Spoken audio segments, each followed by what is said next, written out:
RNC 2024. My name is Alan Chaboya. I'll be the MC for this press conference. We're going to hear from some fantastic speakers. We're going to share a little bit about their different points of unity and the particulars of what brings them here today to Milwaukee to march with us on the RNC. So up first, we're going to hear from Kobe Guillory of Freedom Road Socialist Organization.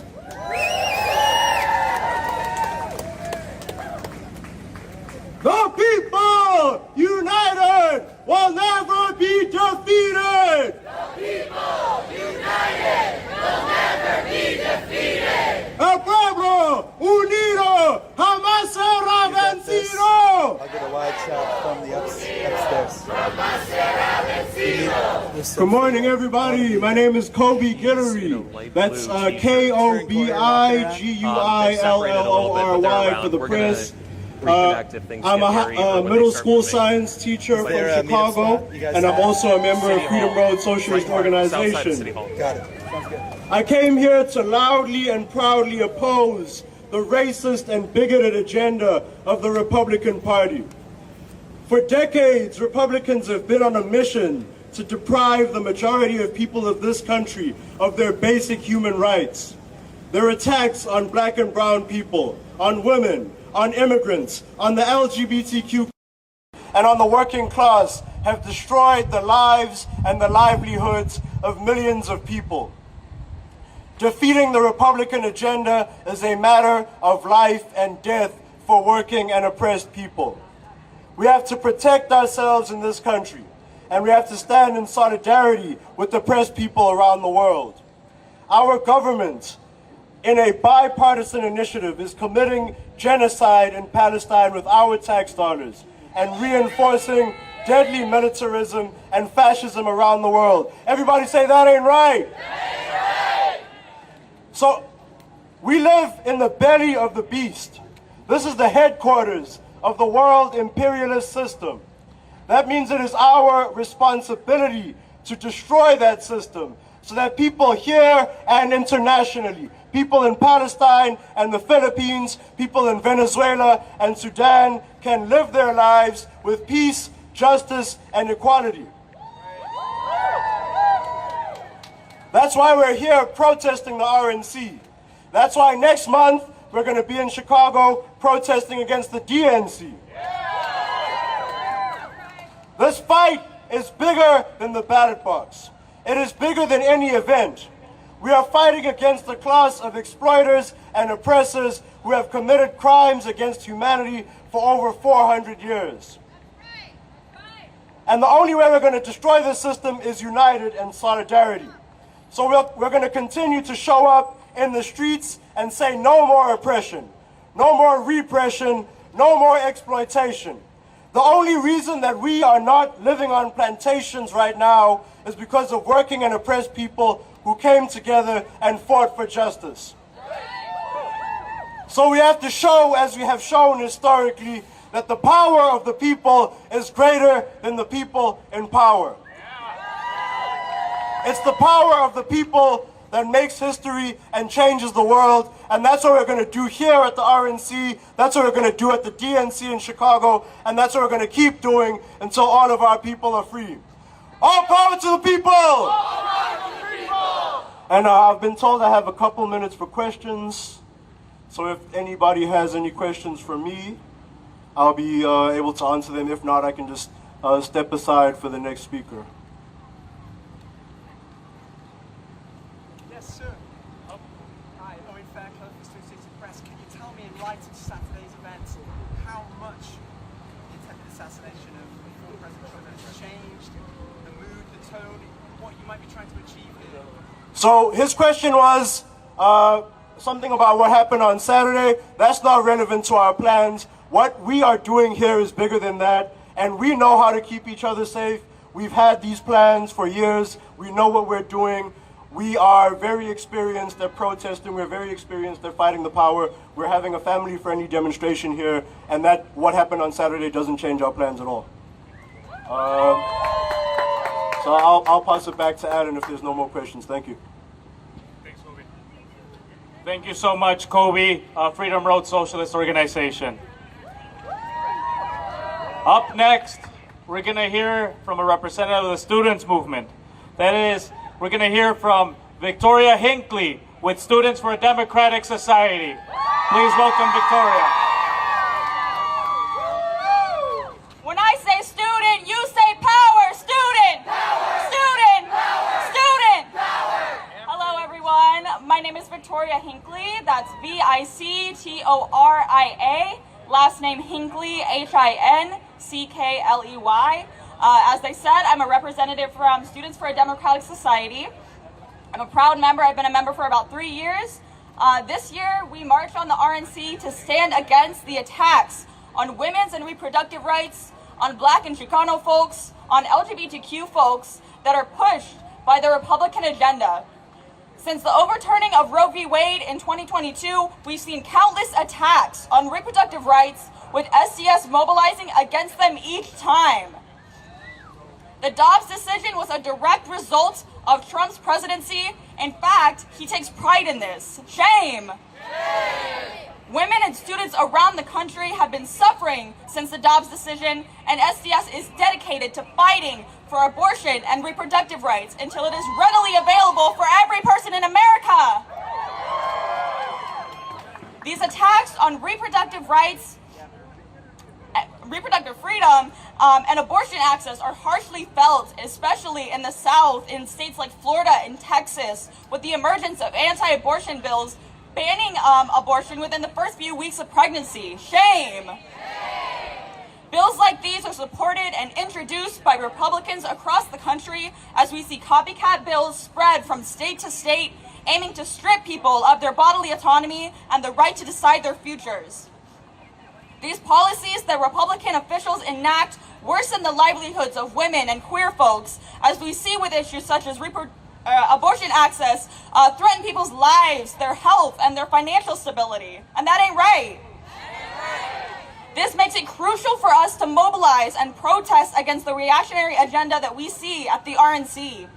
National Students for a Democratic Society demands safe, legalized, and accessible abortion and reproductive freedom for all.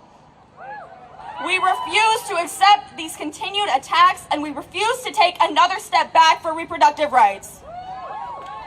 When reproductive rights are under attack, what do we do? Stand up like that. What do we do?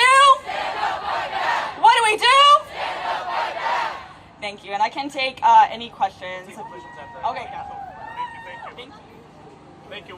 We will be taking questions for any of the speakers after everyone concludes, just to make the process a lot smoother. Thank you so much. And above all, thank you to Victoria and the Students for a Democratic Society.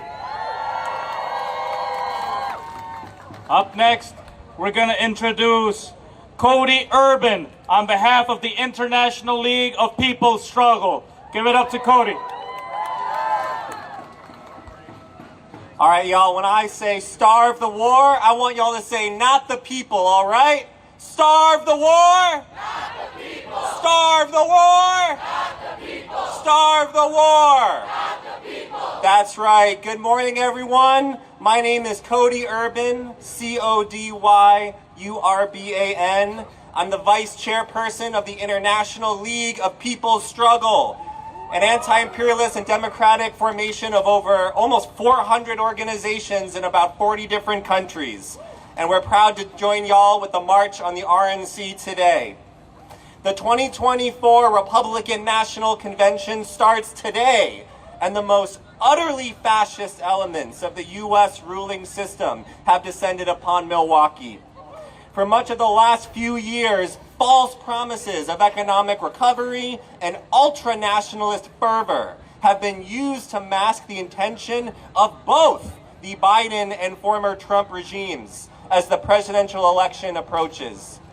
In the midst of this ruling class power struggle between the backers of both the Democrat and Republican candidates, the entire U.S. ruling system is exposed for its inherent ability to serve people's needs as an economic depression looms and previously held legal democratic rights are stripped. working and daily living conditions are becoming more destitute as energy, food, and other basic prices rise, and more workers, including in the U.S. and internationally, are being pushed out of secure employment and forms of work, and many are forced into so-called flexible work hours and contractualization, and work deemed quote-unquote criminal by the state when there are no options left. Attacks on women and their right to reproductive health care are on the rise. LGBTQ plus folks are facing a wave of violence and repressive laws passed to push them back into the shadows of decades past. Migrants and all people of color are met with xenophobia and racism that fuels waves of mass shootings across the country. The Republicans lead proudly with these policies at the forefront, while the Democrats pay lip service for campaign contributions. Both are to blame. War and militarism are the only options left that the U.S. has to defend its corporate class interests and keep the people from rising up. Indeed, we have two of the largest war criminals fighting over control of the world's largest military.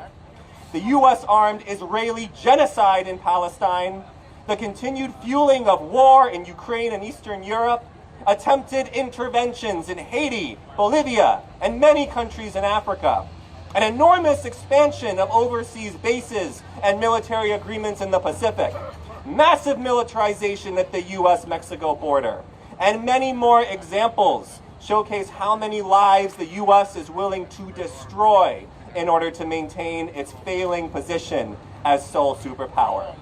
Until we build a new system that truly belongs to the people, we will never have peace, justice, or equity. We march against the 2024 RNC to expose its true character, but we do so also to rally the people of the U.S. to fight for a true people's platform for genuine social change.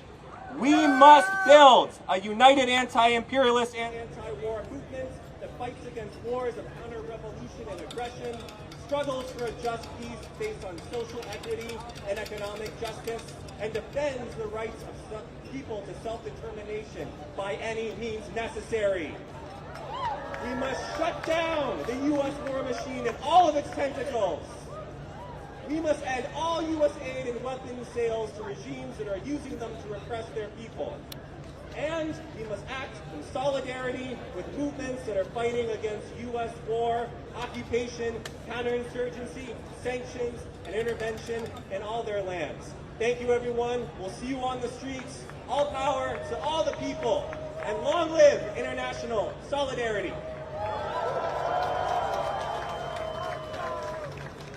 Thank you so much, Cody.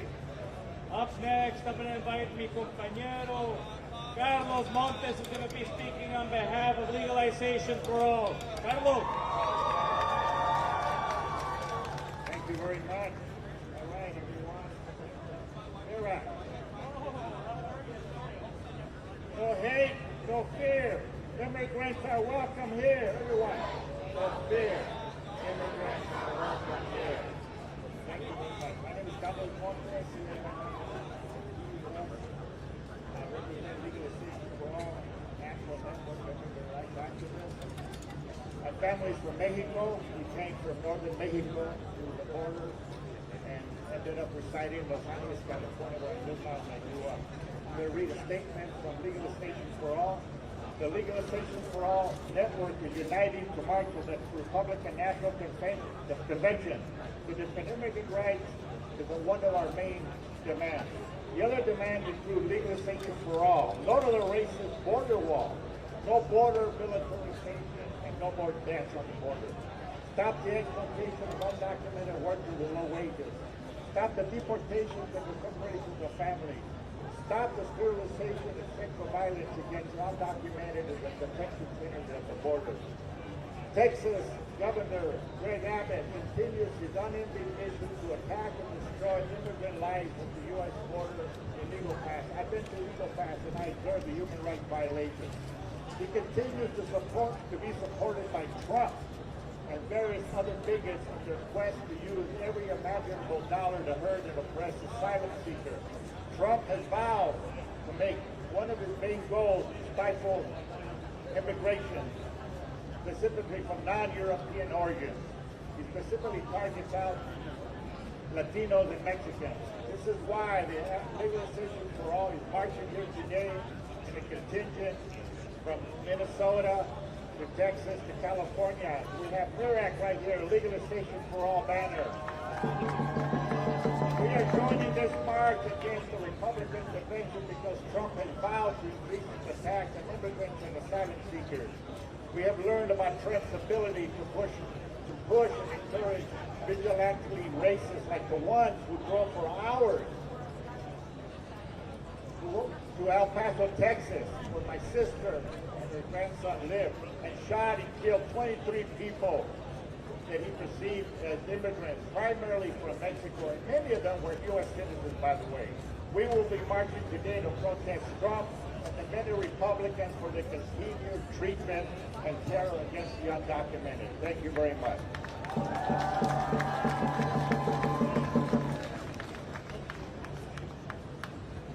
Thank you so much, Carlos. Continuing the theme around justice for immigrants, it gives me great pleasure to introduce Christine Newman Ortiz with Voces de la Frontera.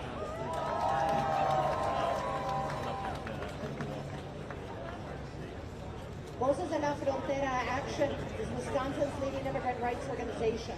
Voces de la Frontera Acción es la organización que lidera la lucha de los inmigrantes aquí en Wisconsin. Y estamos participando hoy en esta marcha para condenar la violencia política y también el esfuerzo de asesinar cualquier líder político, mientras nuestro corazón se parte para las personas y las familias que murieron y que también fueron lastimados el sábado. We march here today to also condemn political violence and the attempted assassination of any political leader. We grieve for the families of those who died and were injured on Saturday. At the same time, it's undeniable that Trump's rhetoric, policies, and actions have contributed to a climate of increased violence and legitimized hate crimes by white nationalists.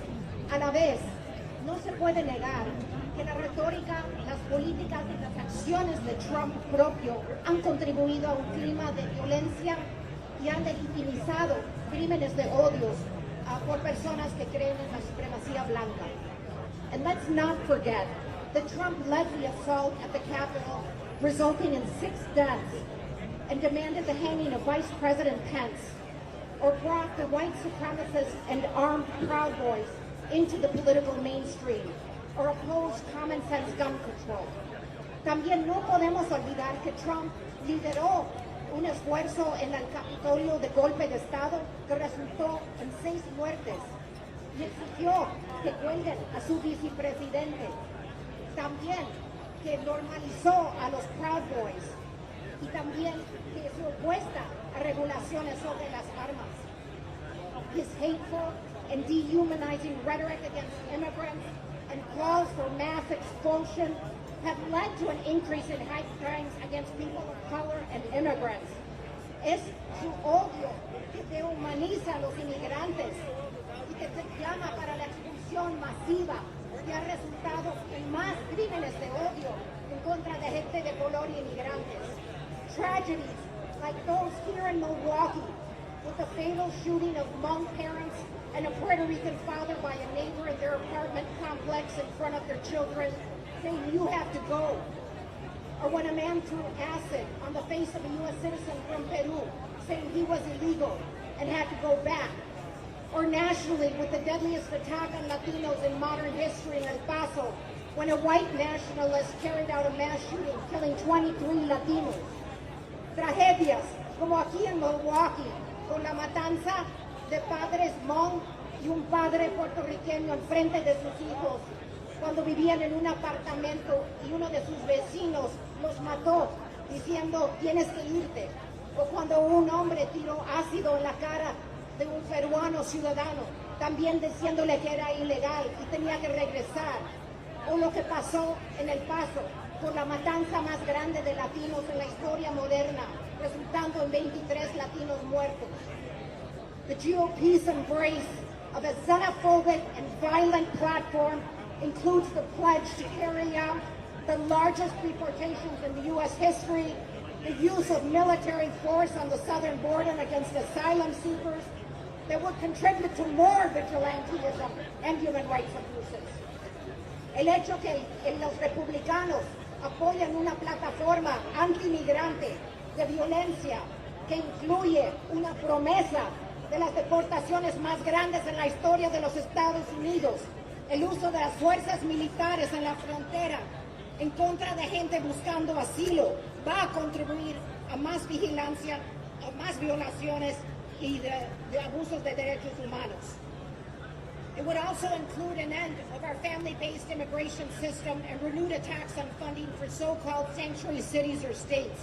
También incluye la eliminación del sistema de inmigración de petición familiar y nuevos ataques en contra de lo que nombran ciudades o estados santuarios.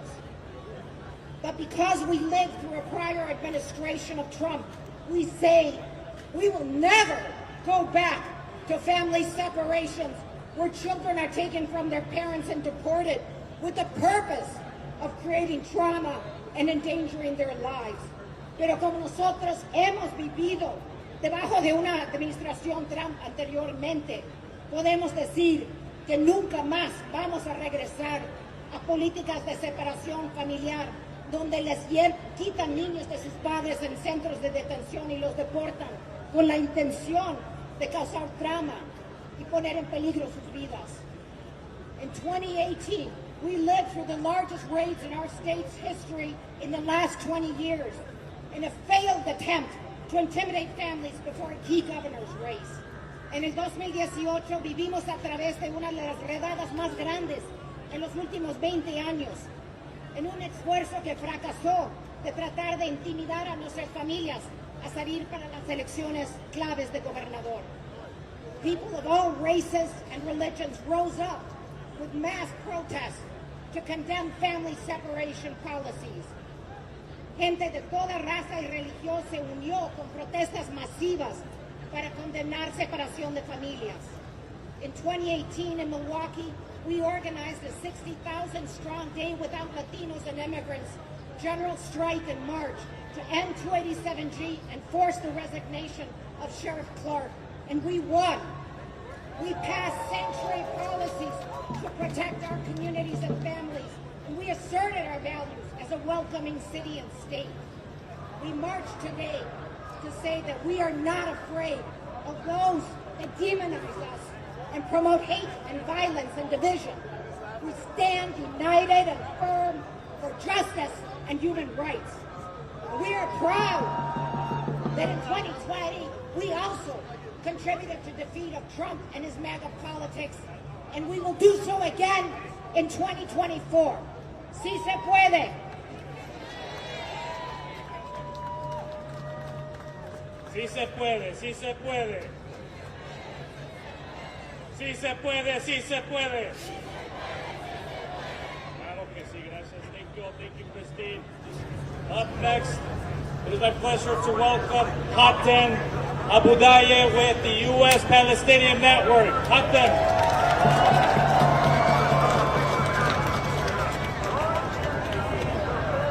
Hatem Abudaye, excuse me, I'm the national chair of the United States Palestinian Community Network, and I'm a spokesperson for the Coalition to March on the DNC.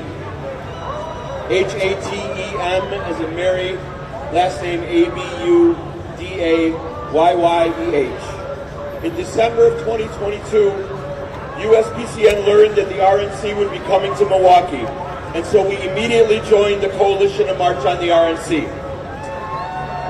Because Republicans have historically supported Israeli racism, white supremacy, apartheid, and Zionism, the systems of oppression used to colonize and occupy historical Palestine, we knew that we would have to stand with our social justice partners across the U.S. to fight for the rights of our Palestinian people and challenge Trump and all the other Republicans who, as of today, have provided political, diplomatic, and financial cover for Israel to kill almost 40,000 Palestinians in Gaza. We also recognize that Israel's genocide against the Palestinian people of Gaza is the primary issue in the world today, our generation's Vietnam War. And just like that war, we have to play our part in the belly of the beast to stop the genocide, to end U.S. aid to Israel, and to stand with Palestine. In the debate, we heard Trump say that Israel must be allowed to finish the job. We know what that means, that Trump not only supports the genocide, he wants to intensify it, to kill more and more Palestinians.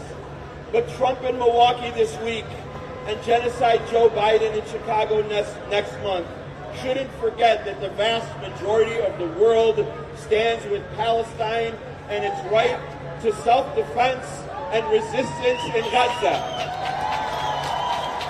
That the Palestinians and the Lebanese and the Yemenis and hundreds of millions of other Arabs in the region will continue to resist and ultimately defeat the U.S. and Israeli war machines. And that people in the United States want money for health care and education and child care and jobs and immigration, not occupation. USPCN's chapter in Milwaukee participated last month in the Juneteenth celebrations here, joining 200,000 people to commemorate and honor the rebellions of enslaved black people who fought for and ultimately won their freedom. Today, along with the Black-led National Alliance Against Racist and Political Repression, dozens of other institutions, and thousands of other protesters, we will confront the evil policies of the Republican Party and continue to fight and march and struggle for freedom and justice, for the liberation of black people and immigrants and women and workers and other oppressed communities in the U.S., and for Palestine's victory over Israel. In conclusion, before South African apartheid was defeated, our international anti-apartheid movement had built a consensus that South Africa had no right to exist as a racist, white supremacist, settler colonialist apartheid state. International consensus that South Africa did not have the right to exist as that kind of state. Today, there is the same worldwide consensus that Israel also has no right to exist as a racist, white supremacist, settler colonialist, apartheid, Zionist state.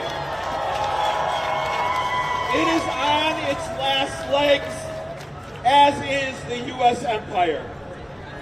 And once we're done here this week in Milwaukee, we'll move south to Chicago and do the same with tens of thousands of protesters in August telling Genocide Joe, Killer Kamala, Baneful Blinken, and their cabal of top Democrats that from the river to the sea,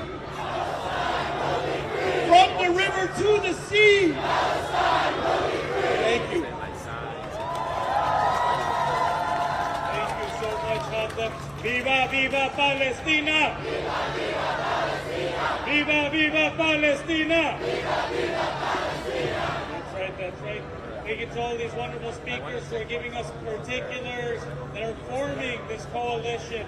So now to talk about this entire coalition, it gives me a lot of joy to bring up my comrade Omar Flores of the Coalition to March on the RNC.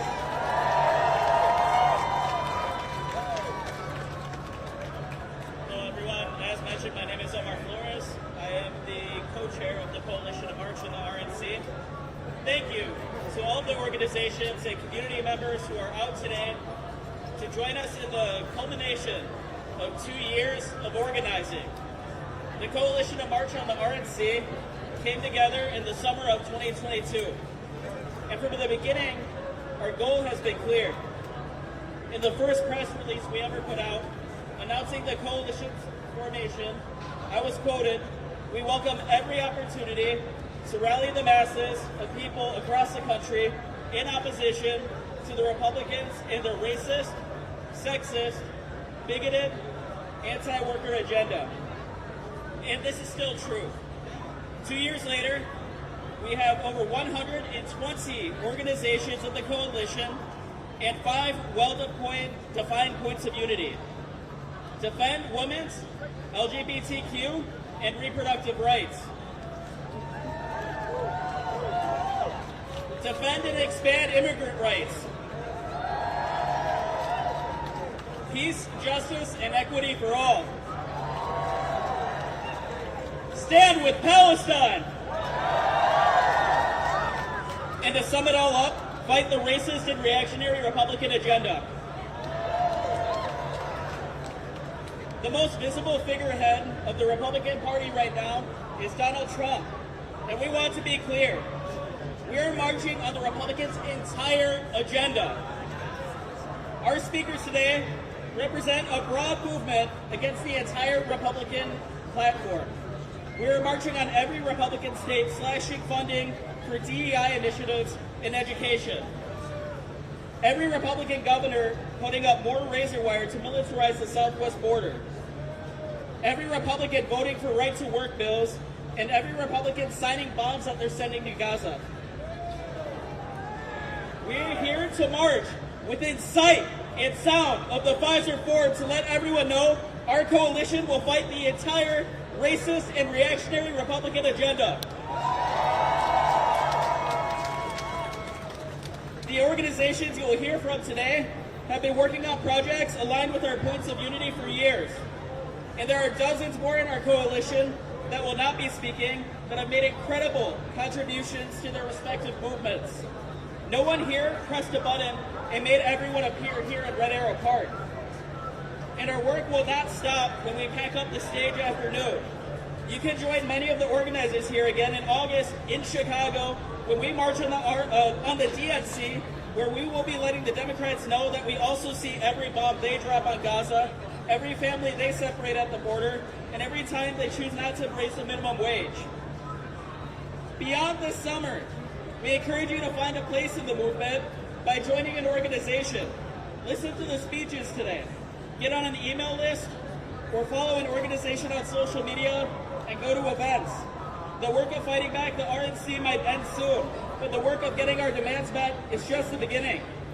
We look forward to a safe, family-friendly march today and look forward to every delegate and politician in the Pfizer Forum hearing our message. Thank you.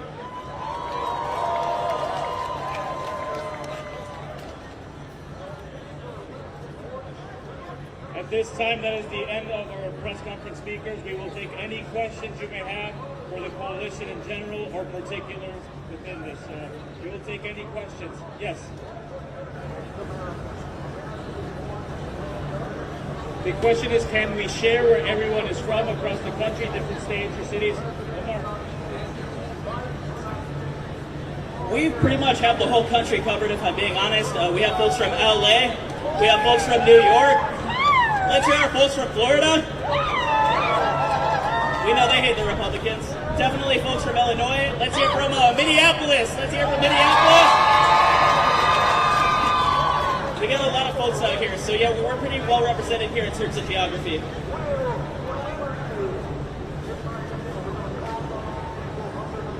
We are the coalition to march on the RNC. To march on the RNC. Yes.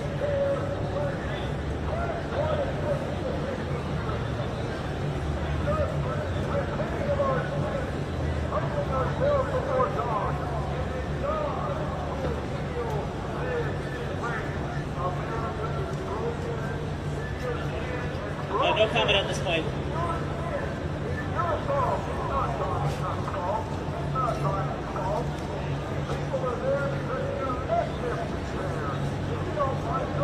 What we're planting is that we are the face of the real opposition against the Republicans.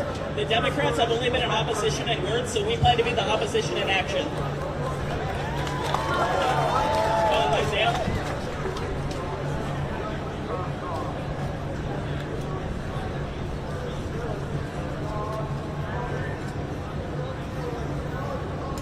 most definitely. We have a lot of organizations here that are specifically organizing against racist and political repression. Maybe we could hear from some folks in Carper about about militarization of the police and what's going on right now.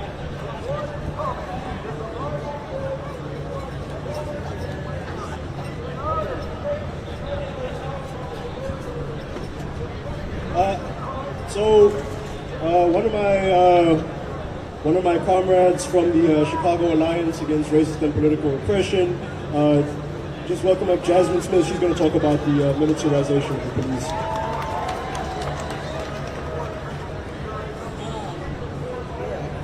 So I'm Jasmine, Jasmine, Smith, Smith.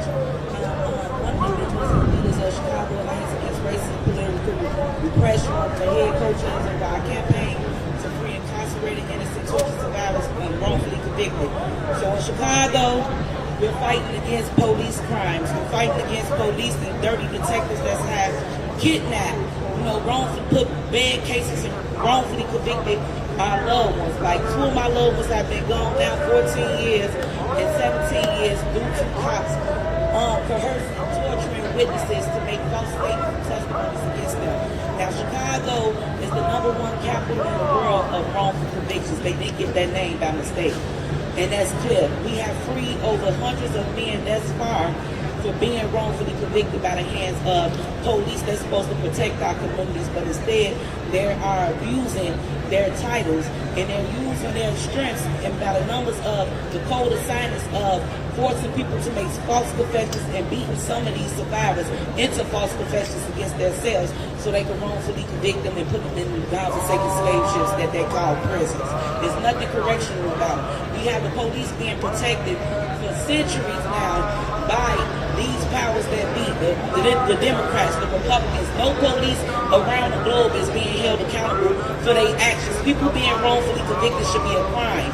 Judges and state's attorneys that have a role in freeing these innocent people and that's overhearing these cases should be held accountable because the evidence is clear on all cases that these men and women are innocent. But yet we have to fight tirelessly to prove that they've been unjust, that they didn't give the due process that they were supposed to be getting by the courts to give them the justice that they deserve.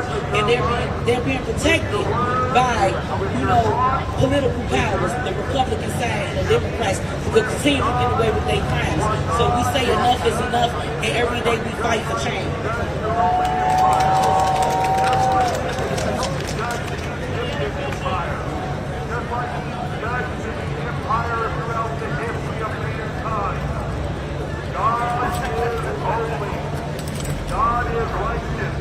Oh, we're very happy about the parade route because we're within sight and sound and because we fought and we won. And we're sticking with that. We have an agreement with the city. We fought very hard for it for 2 years. We are a little salty. It was so last minute. But we're happy that it got through and that we're going to be able to march unimpeded. We're going to be stopping there to hear from a few speakers. Yes.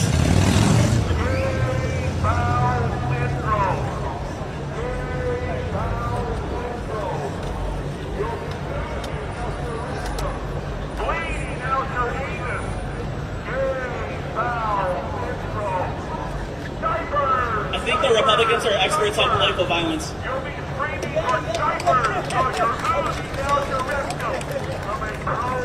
Any other questions?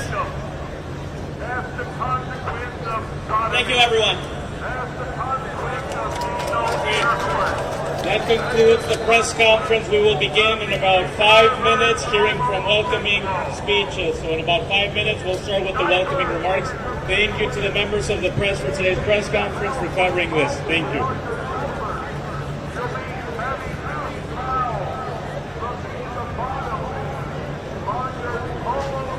I know. I think that's the first one.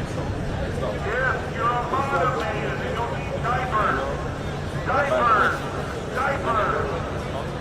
You'll need diapers. Walmart won't have enough diapers for you queers. Yes, because you have gay bowel syndrome. The natural God-given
not. Just look at Bruce Jenner. Bruce Jenner and all the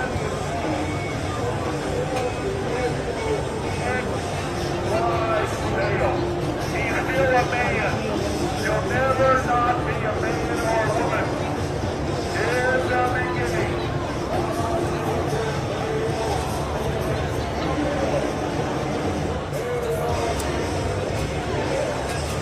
You hate God.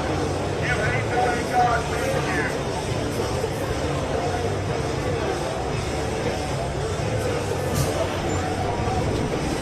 Your fear never lies, do you? You can't bring yourself. I don't your genitals, but your chromosome pairs will never change. Your chromosome pairs will never change. Welcome to biology 101. Biology 101. The chromosomes are either XX or XY. You're either one or the other. How many psychotropic drugs are you guys on? How many antipsychotics are you on? We know you're a bunch of God sees all of you popping your poppers and sorting your poppers and sorting your needle nitrate and your needle nitrate. God knows you. God knows that you sort them. If God sees all your poppers, sinners, God sees all you burglars out there. Keep the burglars away from Milwaukee, Wisconsin this week. Burglars are not safe in Milwaukee this week. We know you take thermals up your rectum. We know you put thermals up your rectum. We know that you also stick your hands up each other's rectum. God sees all you sisters out there. God knows that you see each other. Stick your whole hands up each other's rectum. God sees you sisters out there.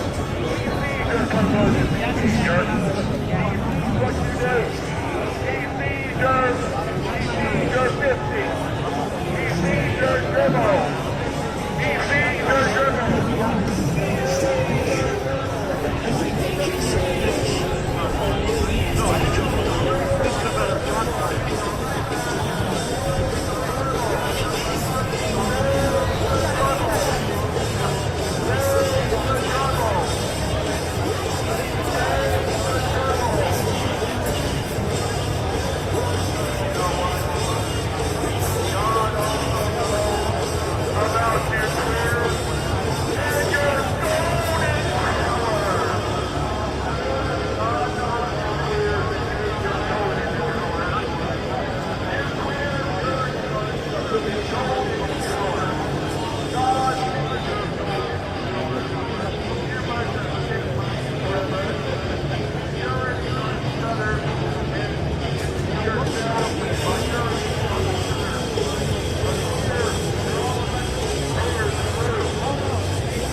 judgment and wrath.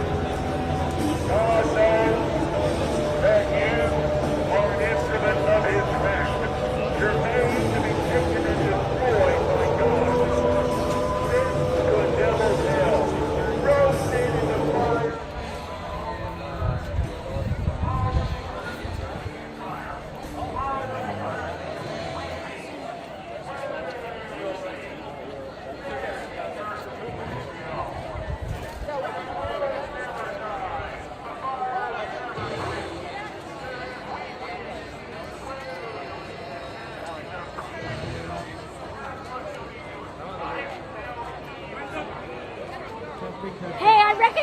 from outside the courthouse in The Manhattan. people are under attack. What do we do? Sorry. Workers are under attack. What do we do? When women are under attack, what do we do? When trans people are under attack, what do we do? When students are under attack, what do we do? When immigrants are under attack, what do we do? What do we do? What do we do? What do we do? That's right, everyone. All right, we're about to get started, so everyone gather around. It's warm. It's a beautiful day to march on the RNC. On behalf of the people of Milwaukee, I welcome all of you to this beautiful city. Unlike how when Trump called it a horrible city, I took that personally, and it made me all the more ready to march on him. He says it's a horrible city because it's horrible for the Republicans. And everyone here, all the different movements that have come united under the coalition to march on the RNC, you are the ones that are making it horrible for all of the Republicans across the entire United States. So again, gather around everyone. We don't fight. So again, from the bottom of my heart, thank you so much. This is a beautiful sight to see in Milwaukee. Okay.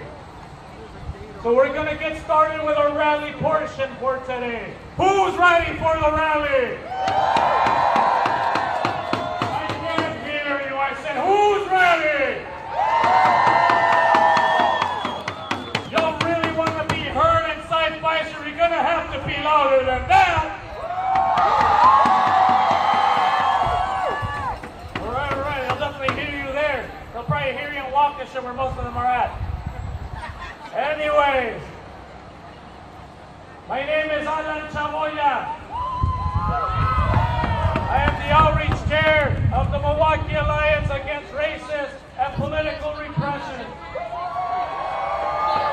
It is my honor today to serve as the MC on behalf of the coalition to march on the RNC. So we're going to start with some opening greeters. These are 90-second remarks offered by different coalition partners. So show some love to all of our speakers, all right? Up first, I'm going to welcome with Bayan Rensenas.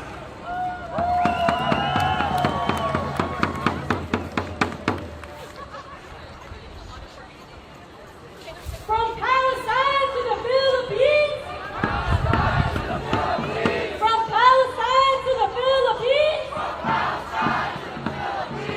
Stop the U.S. war machine. Stop the U.S. war machine. Warm and militant greetings. My name is Ren, and I am a member of Bayan USA. We're here today to march on the RNC because the will further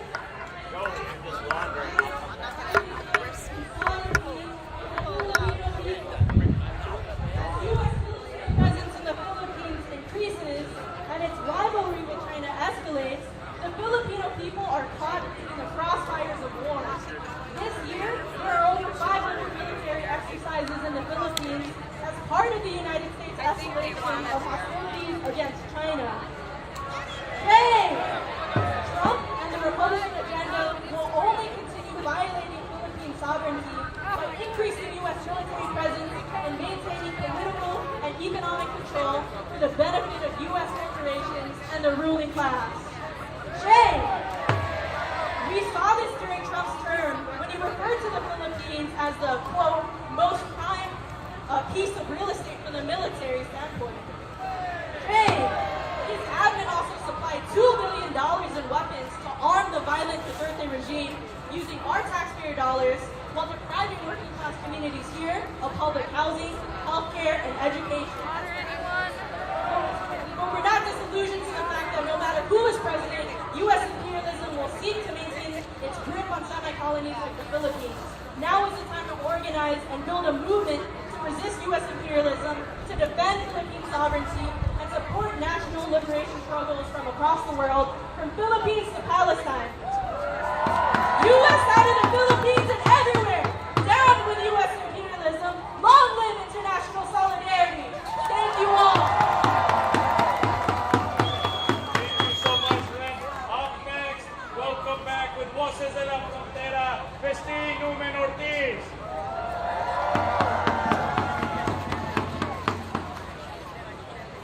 We are here to send a strong message to Trump and his MAGA base that they are not welcome here in Wisconsin. We have rejected in the past their efforts to bring 287G and to separate families.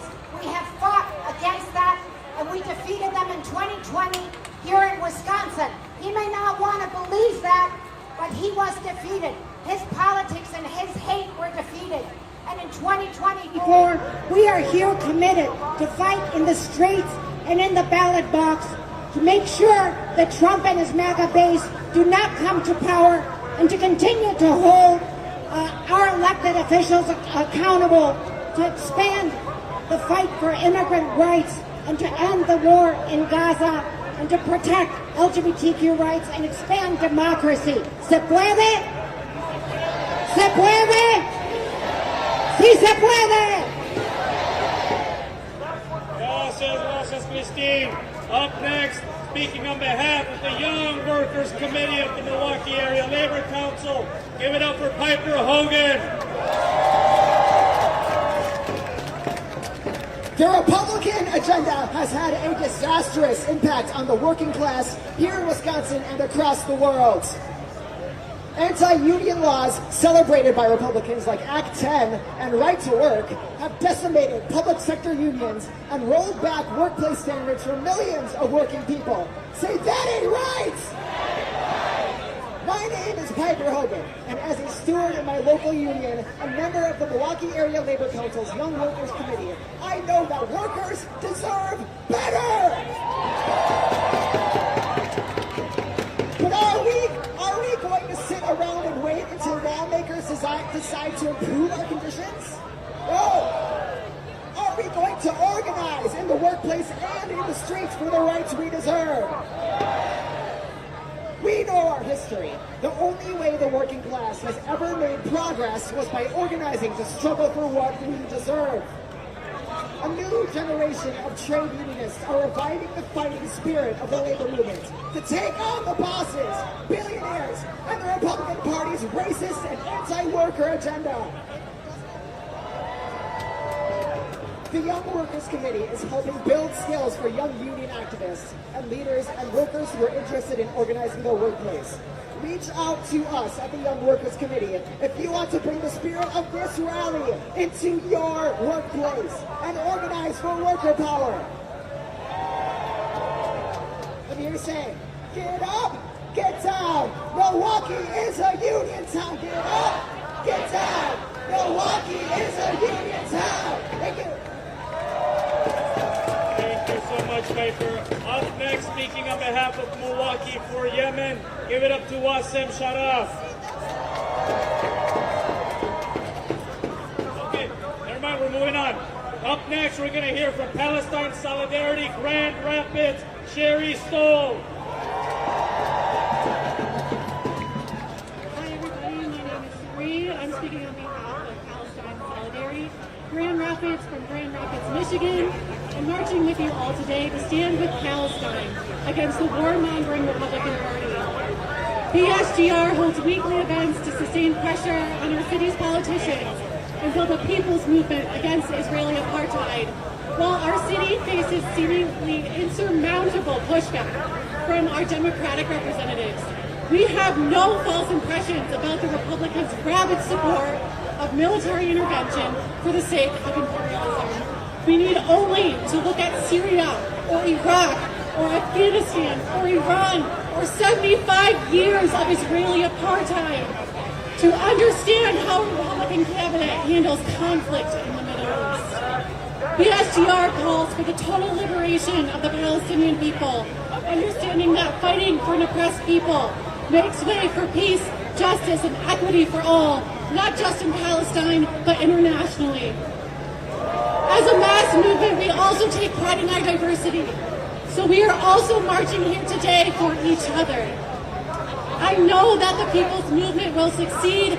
Victory to the resistance and free Palestine. Thank you so much. Up next, we're going to hear from the Wisconsin Coalition to Normalize Relations with Cuba. Give it up for Alexa Nutil.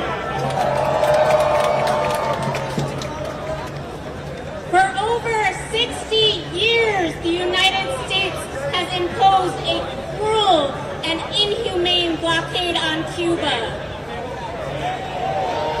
with the stated intent to bring about hunger, desperation, and the overthrow of government.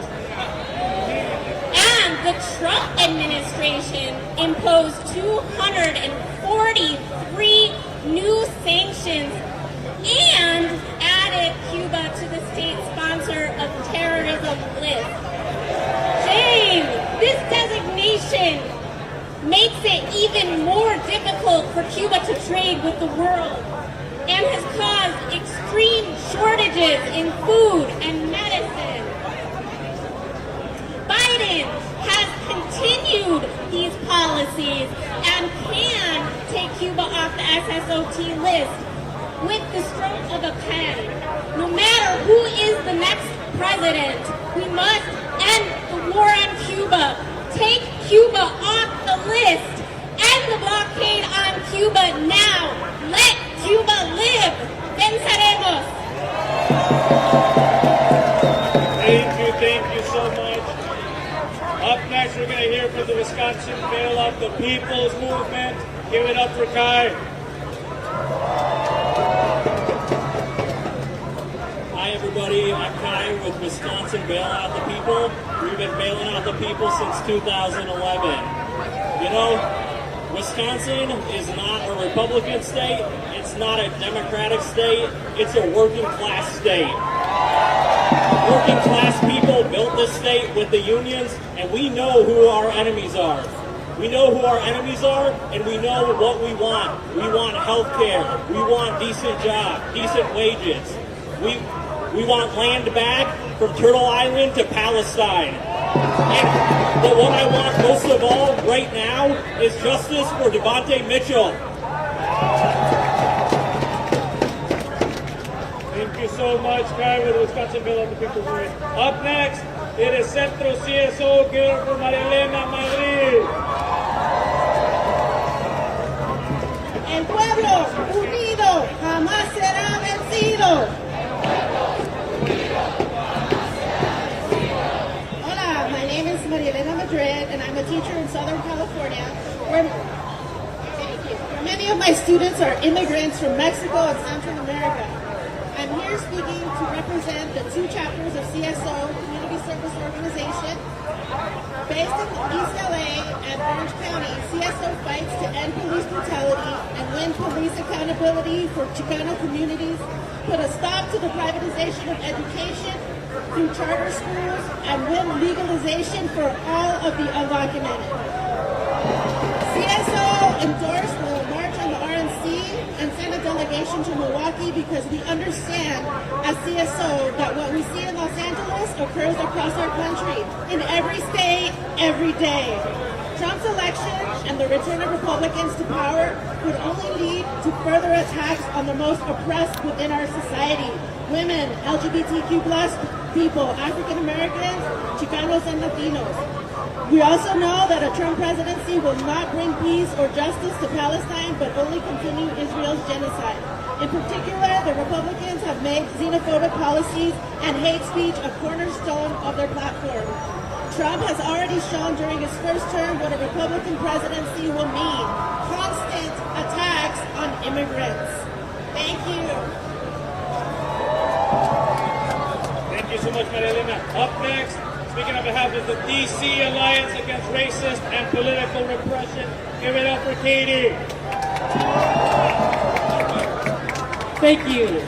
My name is Katie, and I am with the DC Alliance Against Racist and Political Repression.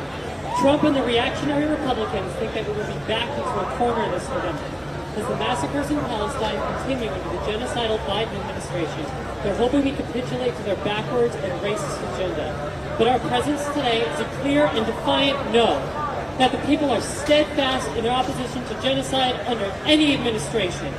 The people say no to more killer cops, no to stripping immigrants' rights. We stand with the people of Palestine, the LGBT community, and those whose reproductive rights are under attack. The DC Alliance, as part of the National Alliance, is building a broad coalition of progressive forces fighting for community control of the police and ending the terror of racist killer cops in DC. And as we gather here today in the same park where Dontre Hamilton was murdered by police 9 years ago, it is vivid to me what is truly at stake. We are proud to stand here amongst so many others in this coalition to raise our voice in collective unity. And in the words of Dr. Martin Luther King when he marched on the RNC 64 years ago, the time of compromise and empty generalities is over. The time for action is now. Thank you. Thank you so much. Up next, speaking on behalf of the Starbucks Workers United, give it up for Abby Ludwig.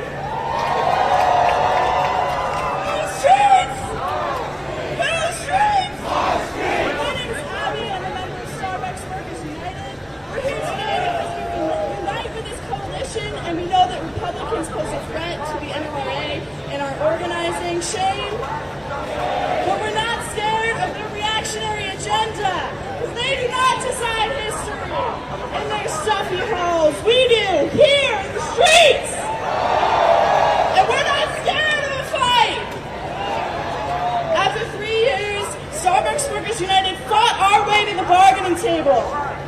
Millions of dollars in union busting and the best efforts of the company couldn't stop thousands of workers from organizing. It couldn't stop us from forcing their hand, and it won't stop us from winning a good contract. So we know what it takes to win. The arc of history will not just bend towards us. We must shape it with our bare hands, with all of us pushing together. We will win, not just because our cause is right, but because we organize towards it. So we're going to let these bozos strip away workers' protections? Or trans health care? Immigrants' rights? That's right!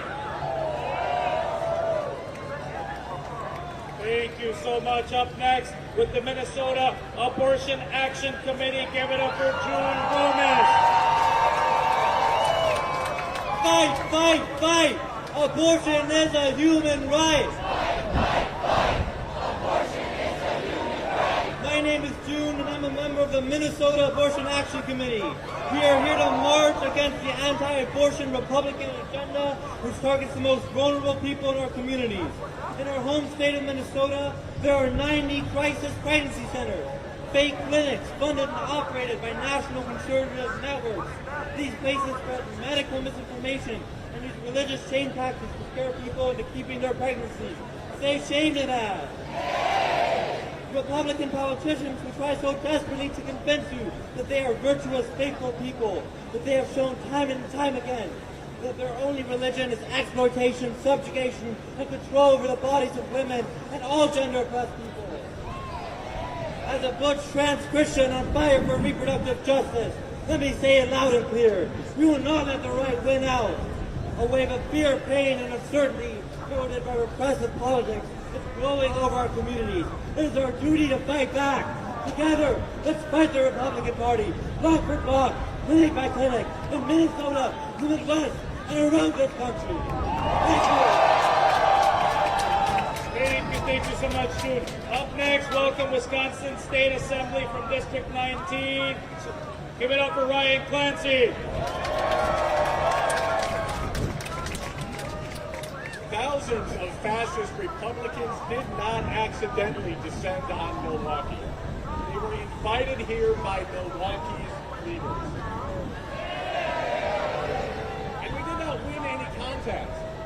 every other city that was under consideration dropped out. Eventually it was Nashville and it was Milwaukee, and Nashville said, their leaders, one clear voice, that those values did not match their values, that they weren't the party. They are the party of shame, but they weren't the party that attacks trans folks, that attacks immigrants, that goes after our black and brown residents. And yet Milwaukee, we rolled out the red carpet for them.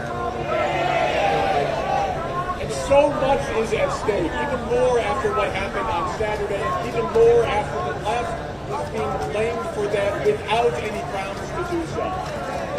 But we will never defeat fascism with a bullet. The way we defeat fascism is all of us coming together in creative, powerful protest, coming together, taking back our streets, and letting them know that their values are not our values. Welcome to Milwaukee. Thank you so much, Ryan Clancy. Up next with Climate Action of South Sound, give it up for Gemini Nyo. When I say liberate the people, you say liberate the planet. Liberate the people. Liberate the people. Liberate the people. That's right, and we are going to. Look around you. Feel the heat around you. Climate change is undeniable. We are in a crisis, and now is the time to fight back. That's right, we're going to fight back with every tool in our arsenal. So let's talk about some of those tools, like the EPA or the NEPA. That's the best way to do it. These are tools that we can use to fight back. That when Trump and his regime was in office, they got it. Shame is right. Shame is right. But all these tools have one thing in common. Where do they come from? Where did the EPA come from? Where do all of our environmental protections come from? Are they given to us? No! We fight for them! We fight for them and we win them! And when Trump comes and guts these victories that we have, we need to stand up and fight back! Because they all have one thing in common. They're platform and one. And we are going to beat climate change. We are going to beat the fascist regime. And we are going to liberate all of the people and the planet. And how do I know? Because y'all are here. Because I am here. Because we are standing up and fighting back. Liberate the people! Thank you. Thank you so much, Gemini. Up next with Minnesota Immigrant Rights Action Committee, or otherwise known as MIRAC. Give it up for Manny Pascual. When immigrant rights are under attack, what do we do? My name is Manuel Pascual, and I'm a proud Filipino and member of the Minnesota Immigrant Rights Action Committee, where we believe that no one is illegal on stolen land. We fight for immigrant rights and the legalization and full equality of all. A lot of things I saw growing up inspired me to become politically active. The Philippines, first of all, is currently a neo-colony to the U.S. The U.S. has made our economy so weak that my family and many others have had to immigrate to find better work. It took me over 10 years for all my immediate family to live in the same country again. And when I got to Minnesota, I lived in the immigrant neighborhood, and so close family friends get deported. And that ain't right! The U.S. will separate families any chance they get. If they're not starting wars themselves, they're funding them. If they're not funding wars, they're destroying the local economy, forcing families to separate. They separate us because they know we are stronger than them. And we are fighting back! As an immigrant rights organization, we are marching at the RNC because we are sick and tired of the immigration system and everything else that the Republicans do to keep us down. The system isn't flawed. The system is working just as they intended. We are calling for an end to ICE, an end to deportation, an end to separating families. Many of us here don't believe that the RNC, or frankly the DNC, will help us.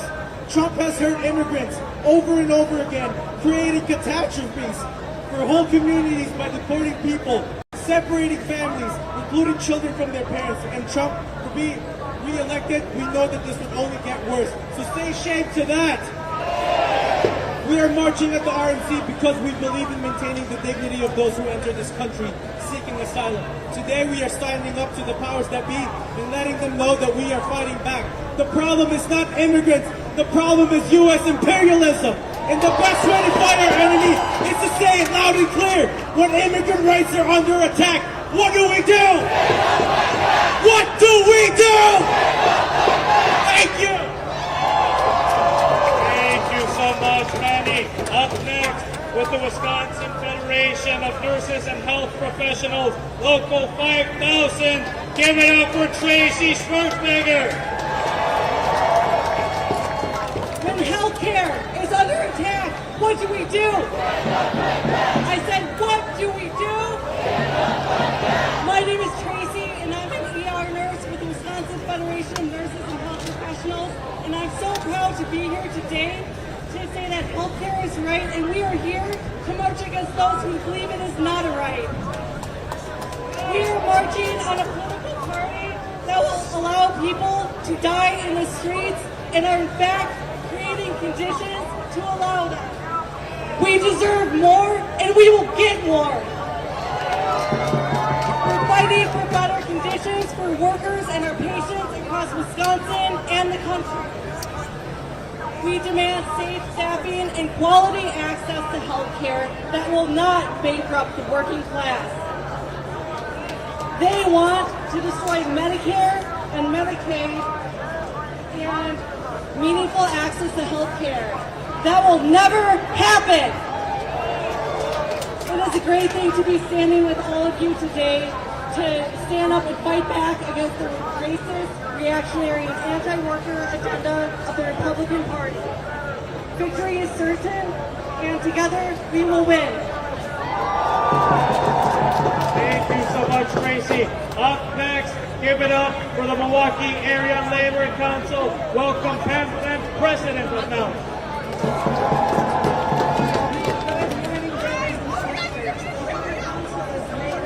Labor unions who represent 23,000 workers in the metro area, and we want to grow. If you want to unionize your workplace, reach out to us. We have resources we can help you. Now, the Republicans meeting at their convention in Milwaukee this week are trying to present themselves under a kinder, gentler platform as they seek to attract voters in this fall's election. We must remain clear in our understanding that their platform is Project 2025. It's a massive 900-page blueprint for radical right-wing change in our country. It has 36 pages on the Department of Labor alone, all of which would be detrimental to workers and unions. We must not let this happen. It would make it harder to organize. It would make it harder to win Still on elections autofocus, and union auto white balance, but they want to the auto repeal iris, Davis bacon I don't wages think I can and do. I fire was trying to thousands tinker of with it. workers and replace The them best with option I people who got will take a loyalty contracts. The election in November is not about two men. It's about who has the better policy. Yeah, the sun's coming back out right now. know that the Republican So I'm hoping that it's more sunny than dark. I could try to do an in-between option where, you know, it looks a little more blown out. When it's sunny and better in the shade. I know the thunderstorms are going to come in this afternoon. So. To all of our greeters, show them some love. That's just a taste of all of the coalition partners that helped put this together, that are building the united front to take on the racists, to take on the reactionary Republicans. Sorry, we have two more. Sorry. Apologies. Up next, welcome back, Jasmine Smith with CFest in Chicago. Jasmine. What do we want? When do we want it? And if we don't get it, Alright, so I just wanted to touch on this crucial point of where we at with these elections. We have a former president that has 34 felonies cycle to And we run have a out. Supreme Started Court focus, that's and granting like, presidents immunity now. I say shameless because we have survivors like my loved ones who spent thus far decades in prison for being wrongfully convicted. So what I do with my organization, the Campaign to Free Incarcerated Torture Survivors and Wrongful Convictions, is demand that Governor Prisoner get off his fat ass and move on the 2,000 clemencies that's sitting on his desk and been sitting for years of people who've been wronged by this unjust system. What we also demand is Kim Fox, before she leaves office, move on cases that we know that they have no grounds or legs to stand on that's proving their innocence of being wrongfully convicted. If they could grant immunity to corrupt presidents and give them the chance to convict crimes, why are our loved ones still suffering behind these God-forsaken slave ships? We say shame on this government and shame on America, and we will win. So join us now. Awesome. Thank you so much, Jasmine. With Cephas. Up next, give it up for Naomi Rutherford with Queer and Trans Action Project. All right, yo, when I say hands off, you say trans you. Hands off! Hands off! All right, thanks, y'all. My name is Naomi. I'm here with the Queer and Trans Community Action Project. We are a queer and trans liberation organization from New Orleans.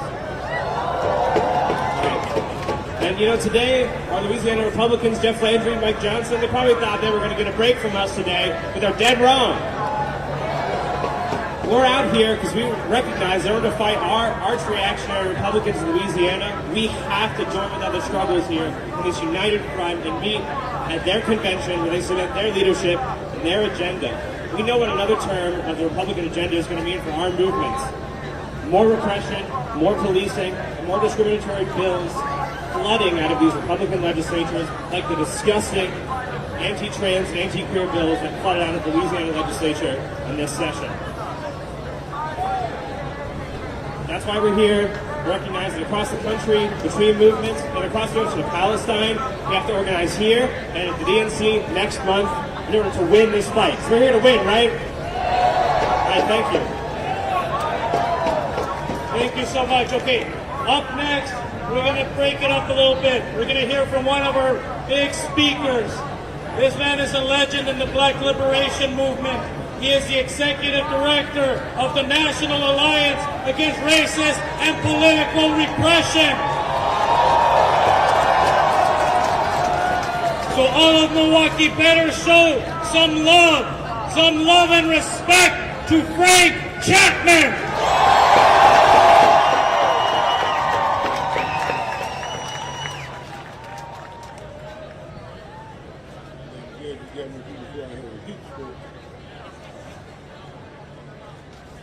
What a pleasure, what an honor to be with all these people.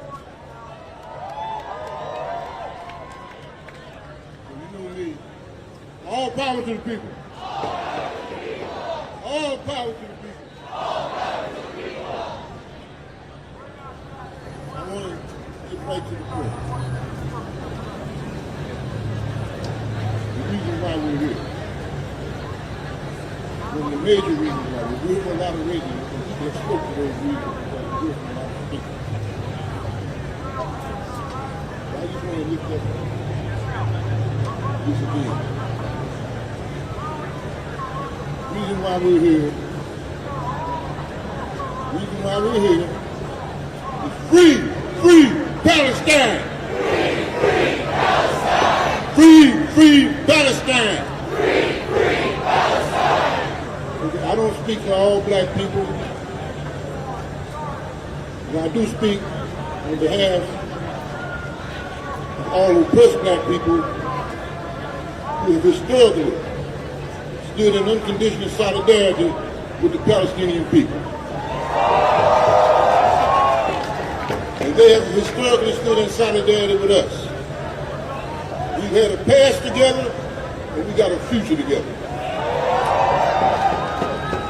Palestine win, we win. As I've said before, we're not neutral in this shit. We want Palestine to win. We want Palestine to win. We want Palestine to win. The way we make that happen is we stop these Republicans, this criminal, this convicted felon. We stop him, and we also stop Inside Joe. See, I'm not neutral. What we have here is what this rotten system gives us. Bad choices. Bad choices. You're talking about an international criminal who's perpetrating genocide in Gaza with Netanyahu. I'm talking about Biden. And you're talking about a convicted criminal here in the United States. So what kind of choice is that? That's a rotten choice. That's a rotten choice. But that ain't gonna stop us. Because we ain't just about making them choices. We're also about choosing to be free. We're also about choosing not to let these fascist hounds hound us out of the streets. We're also about fighting until we get what we want. We may not get all that we fight for, but we gotta fight for all we get. So the people united can never be defeated. The people fighting back are destined to victory. So we gotta keep the fight up. I'm hot and exhausted. But one thing I'm not tired of, I ain't tired of fighting. I can't get too hot and exhausted for that. So comrades, join us.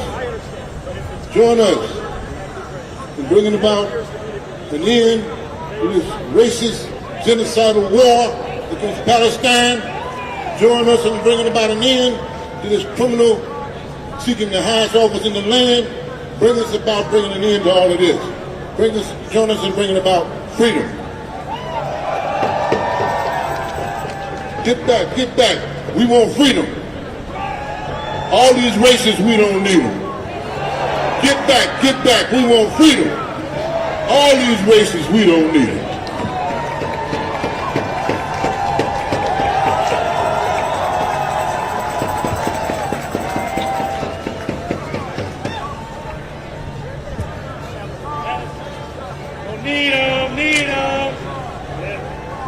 That's right. Hey, show some more love to Frank Chapman, all right?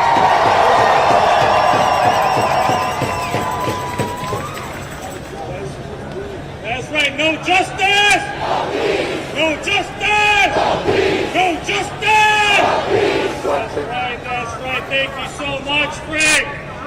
All right. Up next, I'm going to welcome Alyssa Washington of wrongfully incarcerated and overly sentenced council, Minnesota.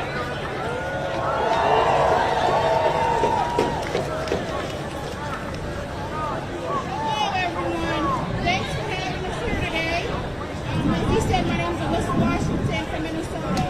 My fiance, Cornelius Jackson, was wrongfully incarcerated in 2006 for a crime he did not commit when he was 17 years old. He's been down for 18 years, and we're calling on the Republicans in the state capitol in Minnesota to push these bills forward to help free our wrongfully incarcerated brothers and sisters in Minnesota, and Mary Minority, our new public defender, our new prosecutor, to come forward and do what's right and correct all the wrongs from Mike Freeman and Amy Klobuchar in Minnesota. Thank you all. Please follow us on social media, the Wrongfully Incarcerated and Over-Sentenced Families Council MN, or Free Cornelius Jackson. Thank you all, and freedom to all. Thank you so much. Up next, give it up for Sherry Hunkla.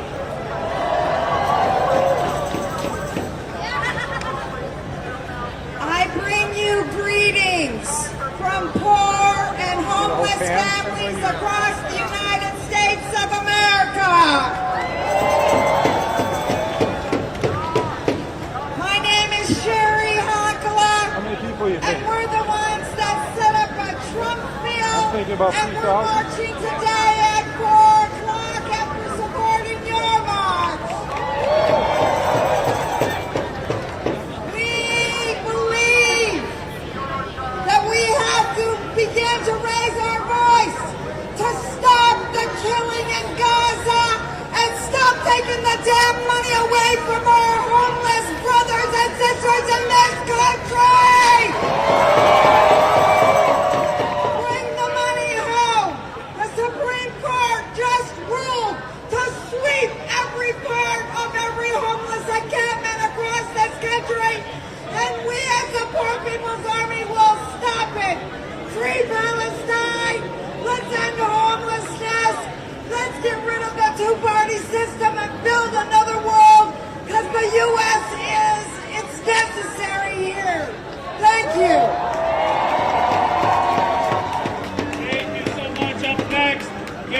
Cheryl and Angel.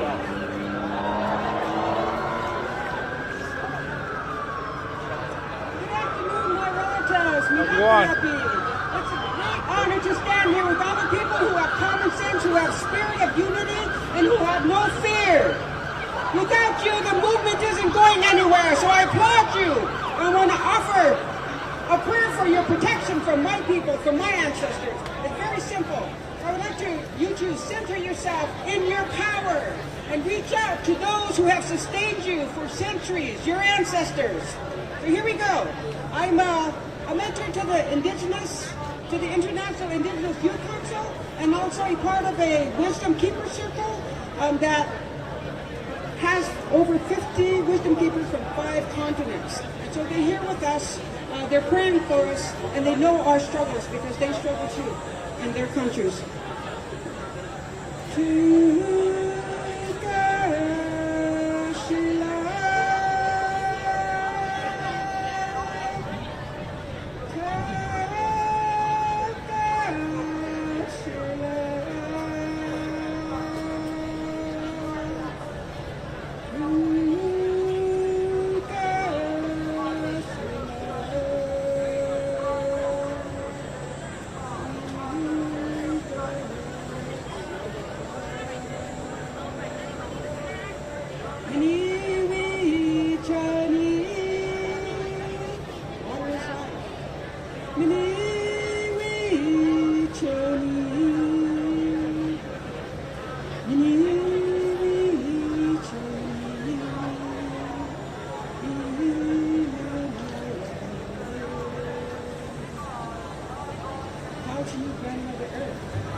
Is with you right now, and you're going to transfer that information, you're going to transfer that power, and you're going to give it to the youth, and they're going to stand up for us as long as it takes. We're going to do it together. We cannot forget where we came from. We came from our ancestors, and this created this process. So, we're back to you.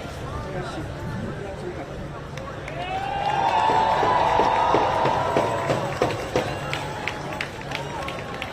All right, a couple more. Give it up for the Grand Rapids Alliance Against Racist and Political Repression. Thank you so much. My name is Sam Cunningly. I'm with the Grand Rapids chapter of the National Alliance.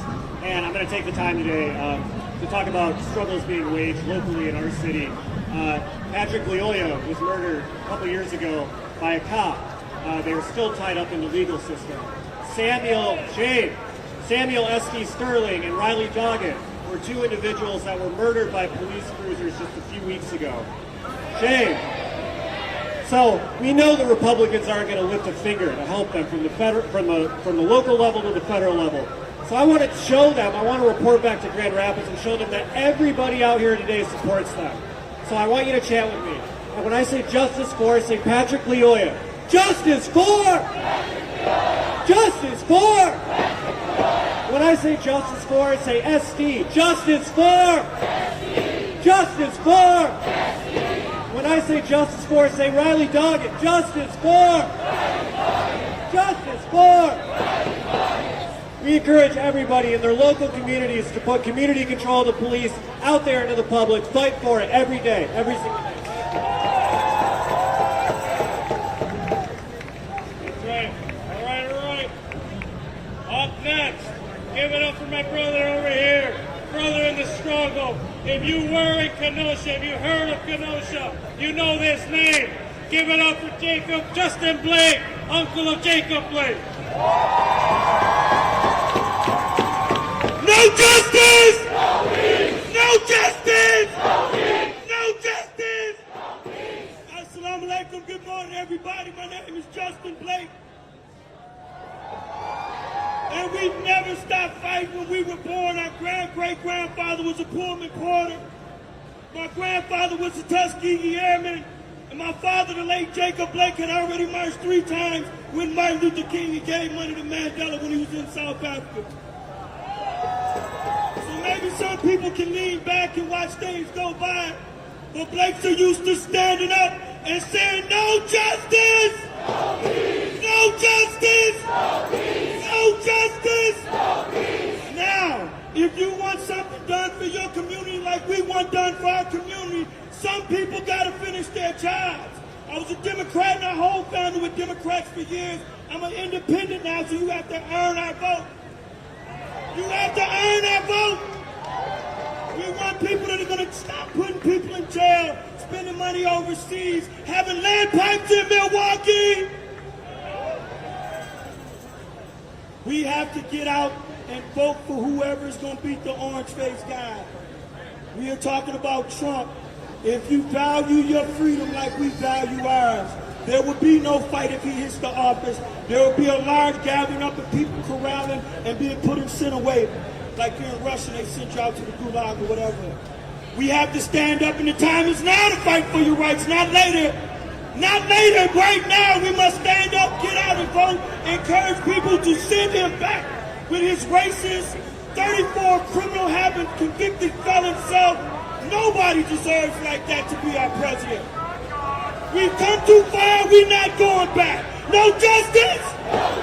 So get out and vote, send this punk packet, and let him know, him and all his racist buddies, that thought it was okay to shoot our nephew 7 times in the back, that think it's okay to put prisoners in jail, torture them, and kill them, that think it's okay for Palestine to be going through what they're going through. If you tired of that, then get up and vote and shut your damn mouth. It's time to get the boots on the ground and get to the voting box. No justice? Big ups to the red, the black, and the green. Unity now. Free Jeff Ford. Thank you so much, Justin Blake. All right. Now that concludes the greeters portion of today. So we're going to move in to some of our speakers. You already heard from Frank Chapman, one of the giants of the Black Liberation Movement. Now you're going to hear from another giant of the Chicano Liberation Movement. So welcome back, mi compañero, Carlos Montes. All right, thank you. I'm just a little kid from Ciudad Juárez, El Paso. My family came to Mexico and I got thrown into the racist storm of Los Angeles, California, facing police abuse, racism, and poverty. My father worked at a factory, right? And, thank you for the African-American brother that was here saying we got to vote, but we got to organize at your workplace. We got to fight back. We got to march, right? I'm an old guy, and also I want to just put out that we've always supported black and brown solidarity. Chicano, black, united with all working people in the U.S., right? That's our strategy for having a revolution. You all down for having a revolution in this country? Yeah, we can vote, we can march, we got to organize. Build an organization that can organize a revolution in this country. Right, I'm an old guy, so I've learned my lessons, right? The Vietnam War, during the Chicano power movement, we got arrested, we got indicted, had to leave the country, or get killed. But I want to put out one main theme today. We have to unite against U.S. imperialism, right? Someone said earlier today that we live in the belly of the beast. We have a special responsibility as working people in the United States to denounce U.S. empire, fight against U.S. imperialism. We have to build a united front of all the organizations that spoke today, that are here today, to defeat U.S. empire. The people of the world are fighting against U.S. imperialism. U.S. support for the genocide in Gaza has isolated the United States throughout the world. I was in Venezuela last year in Caracas. I saw hundreds of thousands of people saying, Chavez vive, la lucha sigue. Yes, but the United States empire has sanctions against Venezuela. We have to denounce the sanctions against Venezuela. They are thriving, they are prospering, but the sanctions do hurt the working people. We also have to denounce the U.S. sanctions against Nicaragua. Believe it or not, I was in Nicaragua a couple of years ago with my buddy Avery in solidarity with the Nicaraguan revolution. So I'm grounded in my community, East LA, in a poor working class immigrant community where we suffer discrimination. We had a high death rate of COVID in my community, right? Because we didn't have the testing and the vaccinations. So I'm grounded and organized in my community. But it's very important that we denounce U.S. imperialism and support the Palestinian people, right? Support the people in Venezuela and Nicaragua, and also denounce the blockade against Cuba. So again, denounce U.S. imperialism, but today it's a reactionary racist Republican agenda. Last year I went to Eagle Pass, Texas. I saw Governor Greg Abbott put these buoys, 200 yards of buoys with barbed wire to stop the so-called invasion of Latinos, right? Yeah, I denounced the human rights violations. Trump went to the border. The Speaker of the House, Johnson, went to the border. A government delegation went to the border. All Republicans. So they're using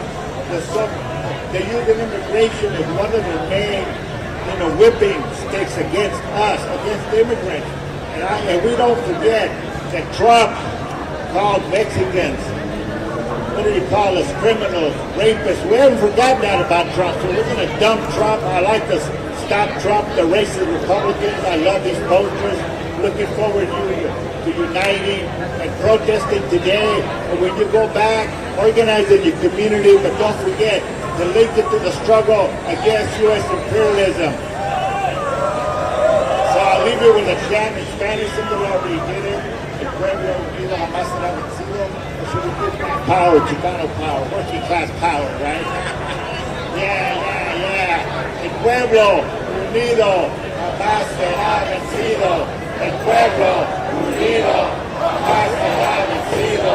Thank you all so much. You all inspired me to continue fighting. I'm going down fighting. All right, thank you.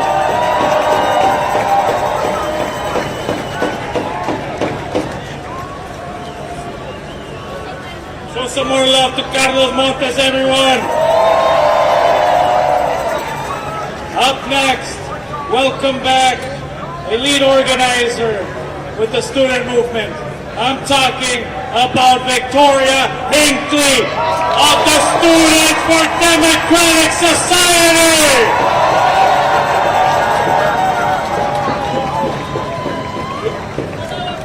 My name is Victoria Hinckley. I'm a proud member of Students for Democratic Society. I've been in SDS for about 3 years. Students for Democratic Society is a student-led organization that's both national and local. I'm part of my local chapter in Tampa at the University of South Florida. SDS is a progressive campaign-based organization. We're anti-war. We fight for issues such as women's and reproductive rights, LGBTQ issues, protecting ethnic studies and multicultural groups on our campuses, as well for the cause for divestment from our universities and for Palestinian liberation. Women's rights and LGBTQ rights on college campuses are of grave importance, as we've seen countless reactionary pieces of legislation attack diversity in education, specifically women's studies and LGBTQ studies courses. We demand for our universities to protect women's and queer studies courses as they are a part of our history, and to respect these classes to erase history, and we refuse to let that happen, am I right? This legislation that's pushed through by Republicans also targets any teaching of racial or ethnic studies, the teaching of Black and Chicano history. Shame! Students for Democratic Society denounces these attacks against diversity and against our education and stands up to this racist legislation. In my own chapter in Tampa, we fought hard against Governor Ron DeSantis in programs in higher education. Shame!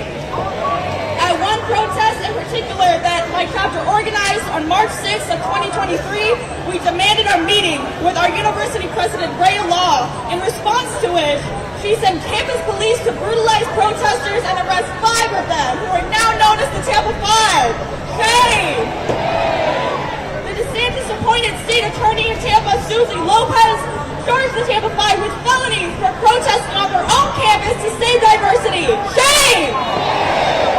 This is just one instance of the brutal repression that Republicans encourage towards free speech. Another instance of this repression is what we saw in response to the student solidarity in Campus for Gaza. We witnessed a powerful nationwide student movement be organized not only in solidarity with Palestine and with the Palestinian resistance, but in demanding that our universities divest from Israel and divest from the genocide of Palestinians. College campuses responded to their students' demands with police brutality, arrests, and suspension. Shame! At the encampment we had in Tampa at the University of South Florida, our administrators ordered us to be tear gassed and to be shot with rubber bullets. Shame! USF charged students with false code of conduct violations, suspending my fellow SDSer Joseph Shari, threatening his student visa and putting him at risk for deportation. Shame! USF has expelled me for being involved with the encampment despite being only one single assignment away from my degree and only 4 days away from walking at my graduation. Shame! Even after the brutal repression against the student encampments for Palestine, many students won their demands of disclosure from universities. This shows that when we fight, we win! Despite the violent repression that we face across our many struggles, we know that we're on the right side of history by standing up for what is right and by standing with people demanding their freedoms. Woo! SDS is a leading force in the student movement, and we're at the forefront of many struggles. The student movement is alive and fighting through SDS. The great revolutionary Fred Hampton said that if you dare to struggle, you dare to win, and every student and every young person should dare to struggle by joining SDS and joining the student movement, and we will win! Dare to struggle! Dare to struggle! Dare to struggle!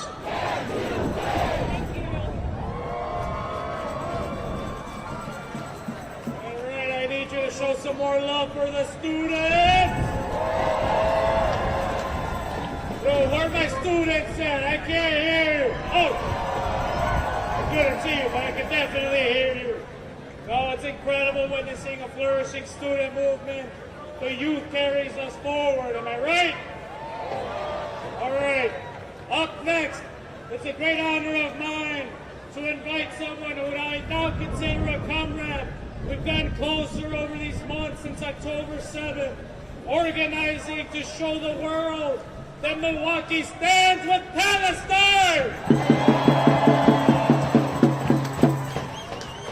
So speaking on behalf of the Milwaukee Muslim Women's Coalition, give it up to Sister Janan Najib!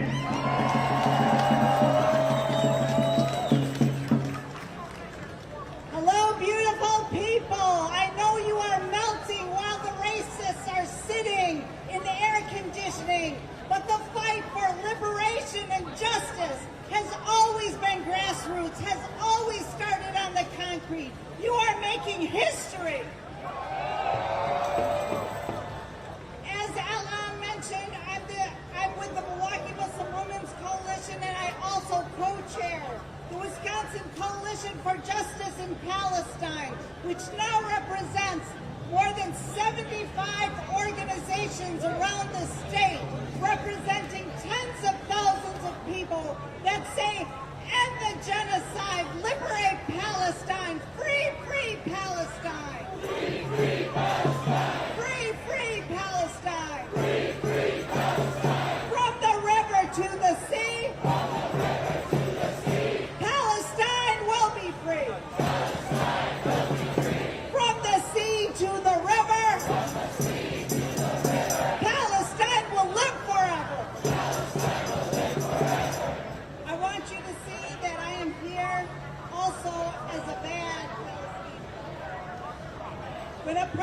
presidential candidate gets on national television during a debate and calls his opponent a bad Palestinian, it's simply because he can't say the N-word.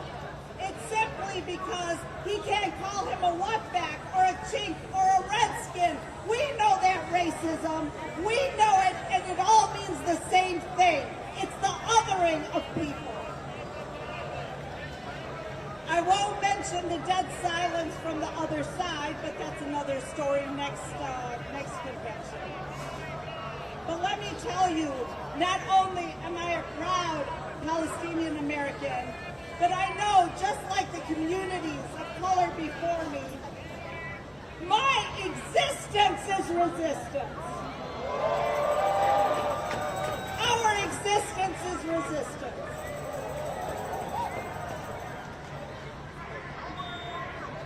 We will continue to resist together as they institute policies to disenfranchise and silence us.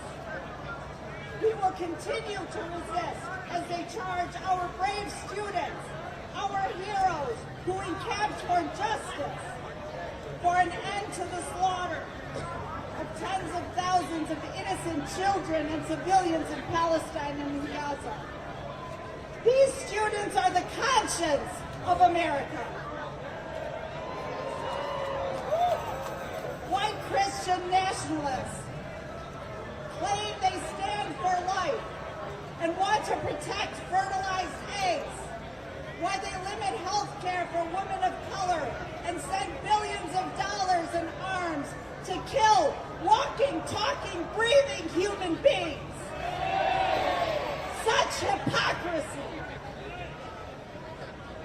White Christian nationalists and Zionists who have descended on our city want to define who we are. They want to tell us what our words mean, what our clothing represents.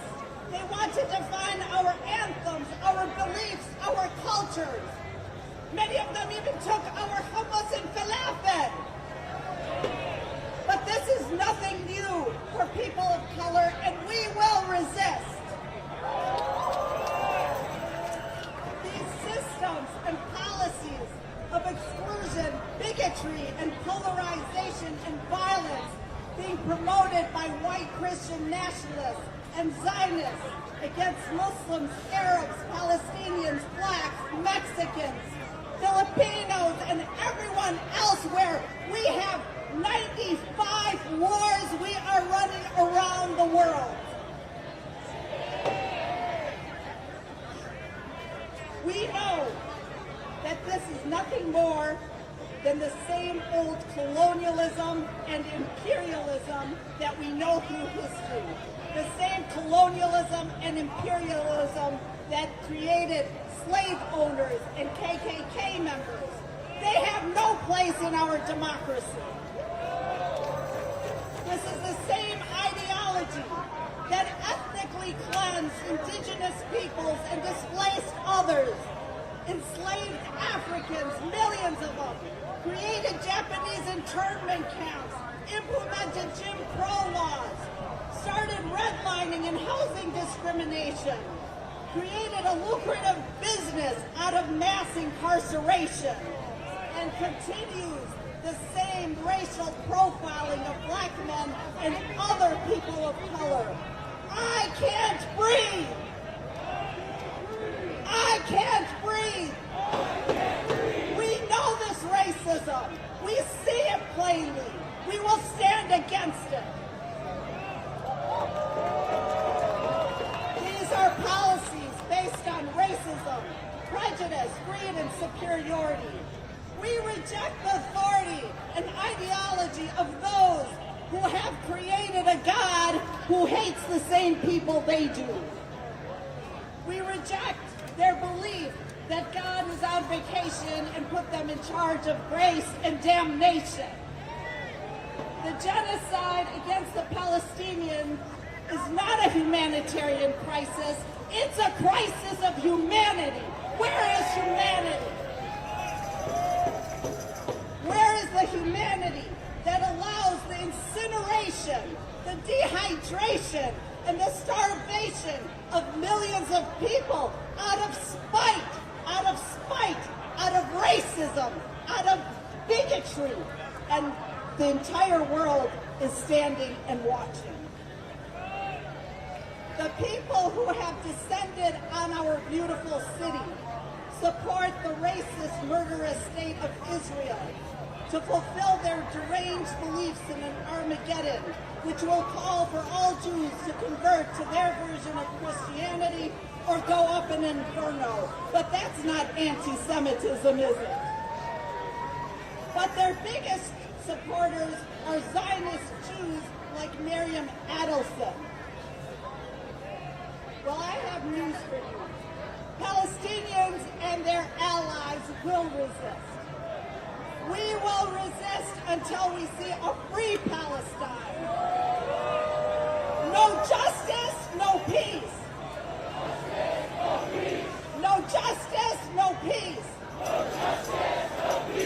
Free, free Palestine. Free, free Palestine. Free, free Palestine. Free, free Palestine. Free, free Palestine. Free, free Palestine.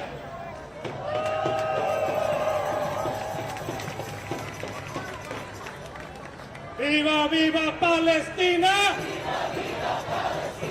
Viva, viva Palestina! Viva, viva Palestina! That's right. Thank you so much, Janan. Show some more love to Janan. Show some more love to the Palestinian resistance. That's right. All right. Our closing speaker for this portion before we get ready to march. Welcome back, Colby Guillory with Freedom Road Socialist Organization.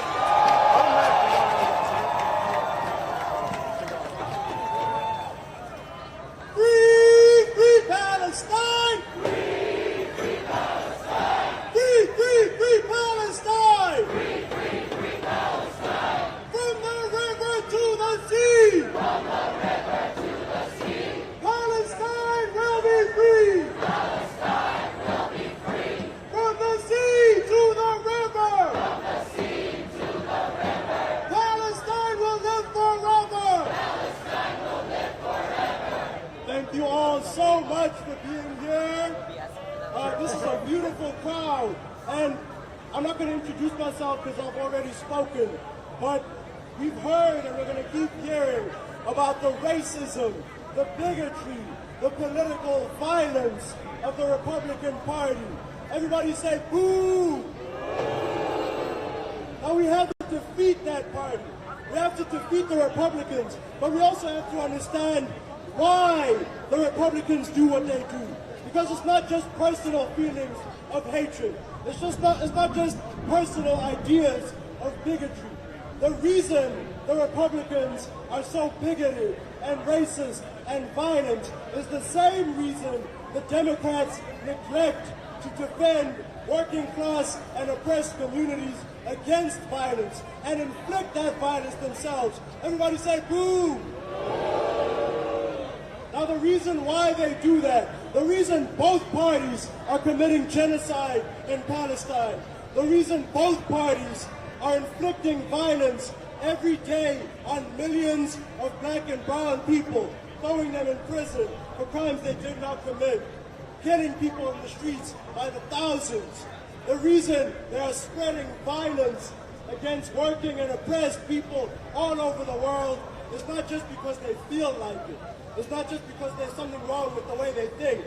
It's because they represent a system of oppression and exploitation that is known as imperialism or monopoly capitalism. Everybody say that ain't right. So we have these people in power.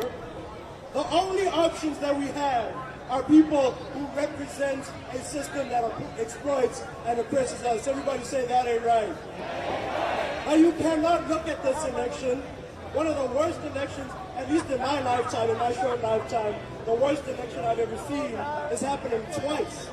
You can't look at the choices that we have and tell me that we have a democracy. Where democracy is going to come from is that we are going to build it. We are going to create it by fighting for it in these streets, by fighting for it in our workplaces, in our communities, by uniting all the movements that are here together. We have to come together in solidarity, in unity, and we have to fight back. Now, the way that this system works is that it's owned, it's bought, and it's paid for by the people who exploit us, by the people who want to make you work more and pay you less. Everybody say that ain't right. But then that raises the question, because like I mentioned earlier, the Republicans want myself and every other black and brown person in this crowd, they want us to be on a plantation. They don't want to pay us nothing. They want us to work every single day for longer than 8 hours, and they don't want to pay us anything. So that raises the question, why are we not on plantations right now? Why do we have 8-hour work days right now? Why do oppressed people have any rights at all? And the reason is that every single time there is oppression, there is a fight back. So when black lives are under attack, what do we do? When Palestine is under attack, what do we do? When immigrants are under attack, what do we do? What do we do? What do we do? What do we do?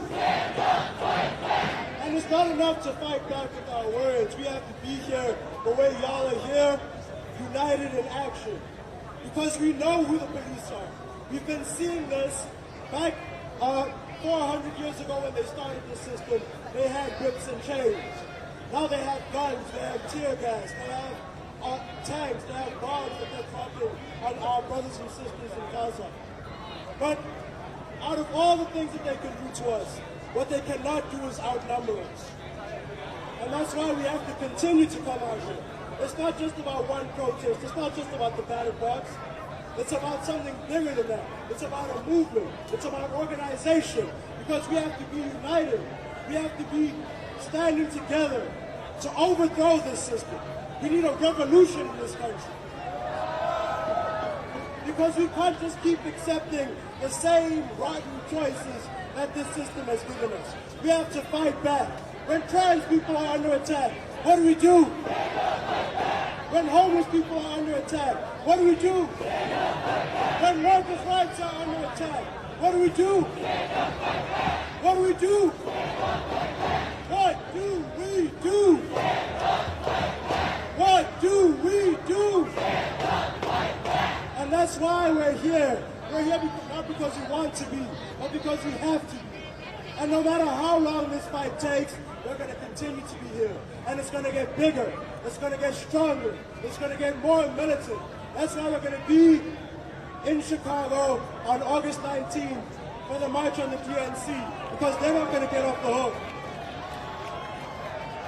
And that's why, after this election, regardless of who wins, we are going to be in the streets. We're going to be fighting back, because neither of these parties represent us. So we have to come together and we have to fight for ourselves. So we're going to get marching in a second.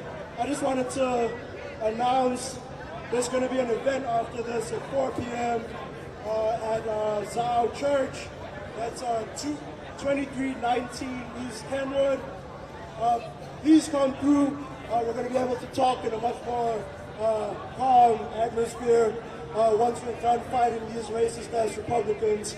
You're going to get to hear from some badass members of Freedom Road, including myself. I'll be here. And keep coming out, y'all, because we don't want to see anybody showing up at one event and then just going home and calling it a day. Because as long as this system exists, our work is not done. As long as there is a genocide happening with our tax dollars, our work is not done. As long as there are millions of our brothers and sisters locked up in these slave ships called prisons, our work is not done. So we have to continue to fight until all of us are free. So give me a hell yeah if you're going to be marching on the DNC.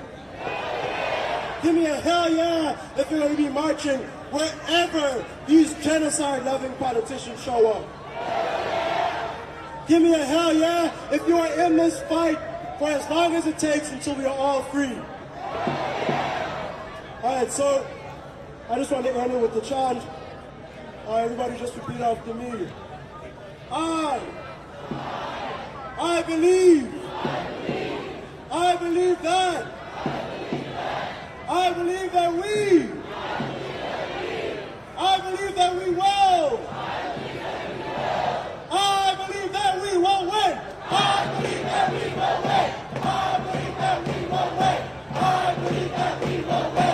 I believe that we will win. I believe that we will win. I believe that we will win. All power to the people.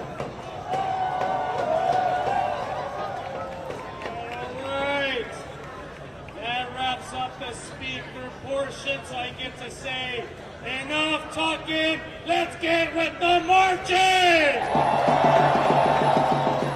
But to keep us safe as we march through these streets, I'm going to give it up to the leader of our security team. Give it up for Diego. He's going to explain the route and what we're going to do to keep us safe on these streets, so listen attentively, please. Who's got the power? What kind of power? All right, everybody, my name's Diego. I'm the head security person for the coalition as well as the Milwaukee Alliance Against Racism and Political Oppression. First things first, you might see a lot of people in the high-vis vest. These are your marshals. We make sure we stay on route and, more importantly, that we stay safe. People in red vests are your medics, so if you're feeling tired, feeling ill, find somebody in a red vest, okay? Next. We're going to be going down water, and then we're going to go back up. But just because we're passing red arrow once, doesn't mean we're stopping. That means we're on our way to be within sight and sound of the Pfizer Ford. The next thing's next. There are a few obstacles, so we're going to have to cross over 3-foot barriers, or if you have mobility, if you're differently abled, just walk on the sidewalk. And then we'll slow down the march so that way nobody is left behind, right? Awesome.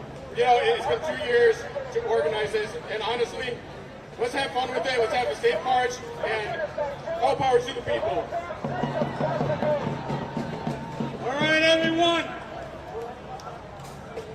We're going to line up on State Street directly behind me. So make your way over to State Street. We're going to line up there as we begin today's march. And while you're walking, let's hear some chanting. Free, free Palestine.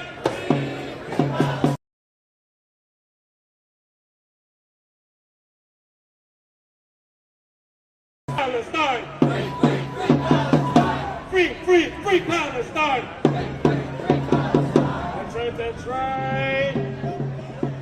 When LGBTQ people are under attack, what do we do? When women are under attack, what do we do? When abortion rights are under attack, what do we do? When immigrants are under attack, what do we do? When the working class is under attack, what do we do? When black lives are under attack, what do we do? When Chicano lives are under attack, what do we do? When Puerto Rican lives are under attack, what do we do? When Filipino lives are under attack, what do we do? Stand up, fight back! Stand up, fight back! Stand up, fight back! I can't hear you! Stand up, fight back! That's right, make some noise, y'all! Looks like. This is what democracy looks like. This is what democracy looks like. This is what democracy sounds like.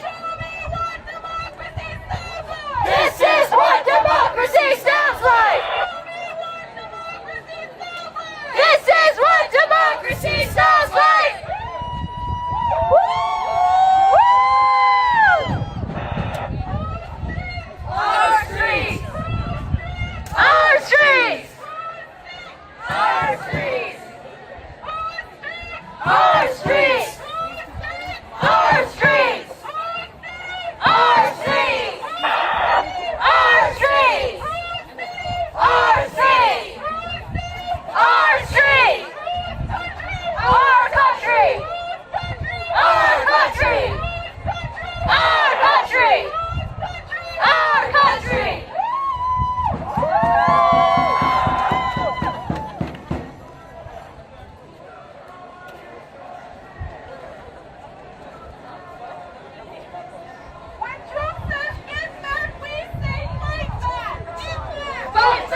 as our delegate.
America, you dummy! Yeah, we what the hell's wrong with you? Our street! Our street! Our street! Whose street? Our street! Whose city? Our city! Whose city? Our city! Whose city? Our city! Whose city? Our city! Whose city? Our city! Whose country? Our country! Whose country? Our country! Whose country? Our country! Whose country? Our country! Whose country? Our country! Whose country?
Trump, no KKK, no racist USA, no Trump.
to my right.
all know Trump won.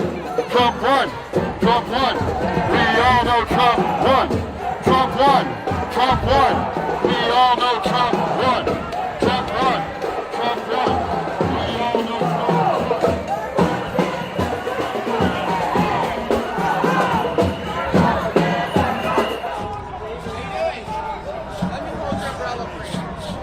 Be okay.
We not only march as a community, invested in the end of U.S. war hungry, but as a nation, tired of reactionary Republicans. Scapegoating of people left with nothing but the spirit to resist. The Milwaukee Anti-War Committee stands steadfast in support of all global nations resisting the odds of the war machine. We are not and will not bow down to Republicans being funded to keep war and genocide as a casualty to the stealing of natural resources. Abroad or here at home, the basic needs of Americans are not being met, and Republicans plan to keep it that way. Shame on Republicans! Shame! Shame on their warmongering! Shame! The Milwaukee Anti-War Committee, alongside our anti-war contingent, are fighting the colonizers! Not with empty words or actions, but with active campaigns like shutting down a local weapons manufacturer, Astronauts is currently building the plane that are dropping bombs in Gaza in our backyard. Republicans are attempting to sell us nothing but lies and deceit by putting the pockets of billionaires before the American public. We are not stupid. And we say, no genocide!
I don't think they can hear you in the visor!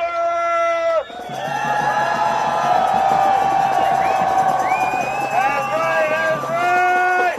Make some noise! Does Milwaukee care for the GOP? No! Does Milwaukee care for the RNC? No! Does Milwaukee care for immigrants? Yes! Does Milwaukee care for women? Yes! Does Milwaukee stand with Palestine? Yes! Does Milwaukee stand with the working class? Yes! So make some more noise now! Now wraps up this portion. We're gonna continue to march.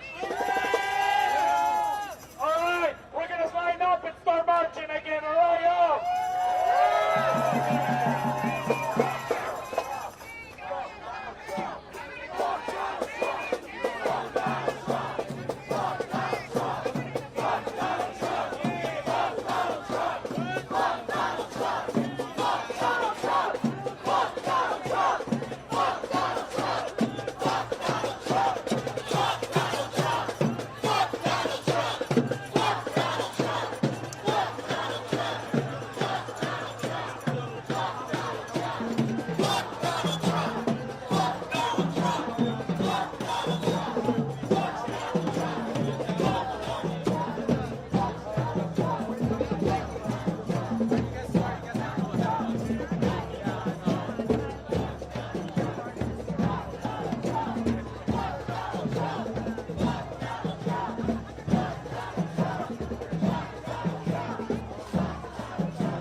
Best egg one? Yeah, Thank you so much.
Get out. Fuck you. Fuck you.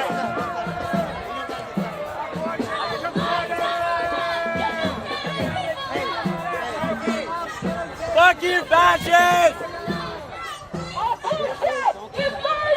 Abortion is oppression! Abortion is murder! Abortion is oppression! Abortion is murder!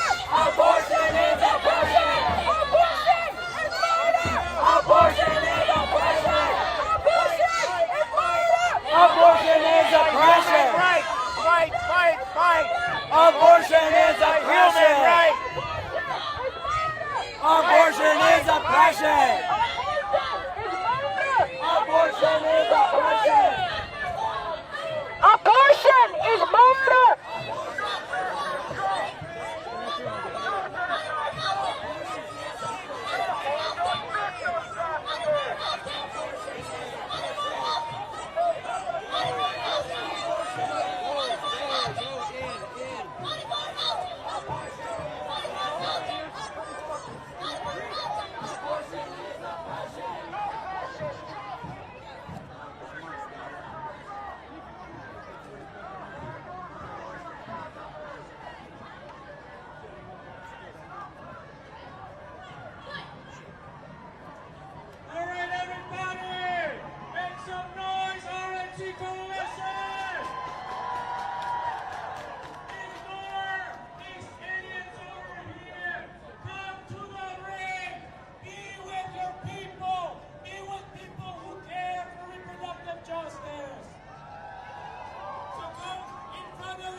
announcement.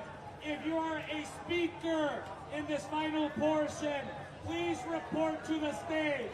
If you will be speaking in this final portion, please report to the stage. Thank you. Chant leads.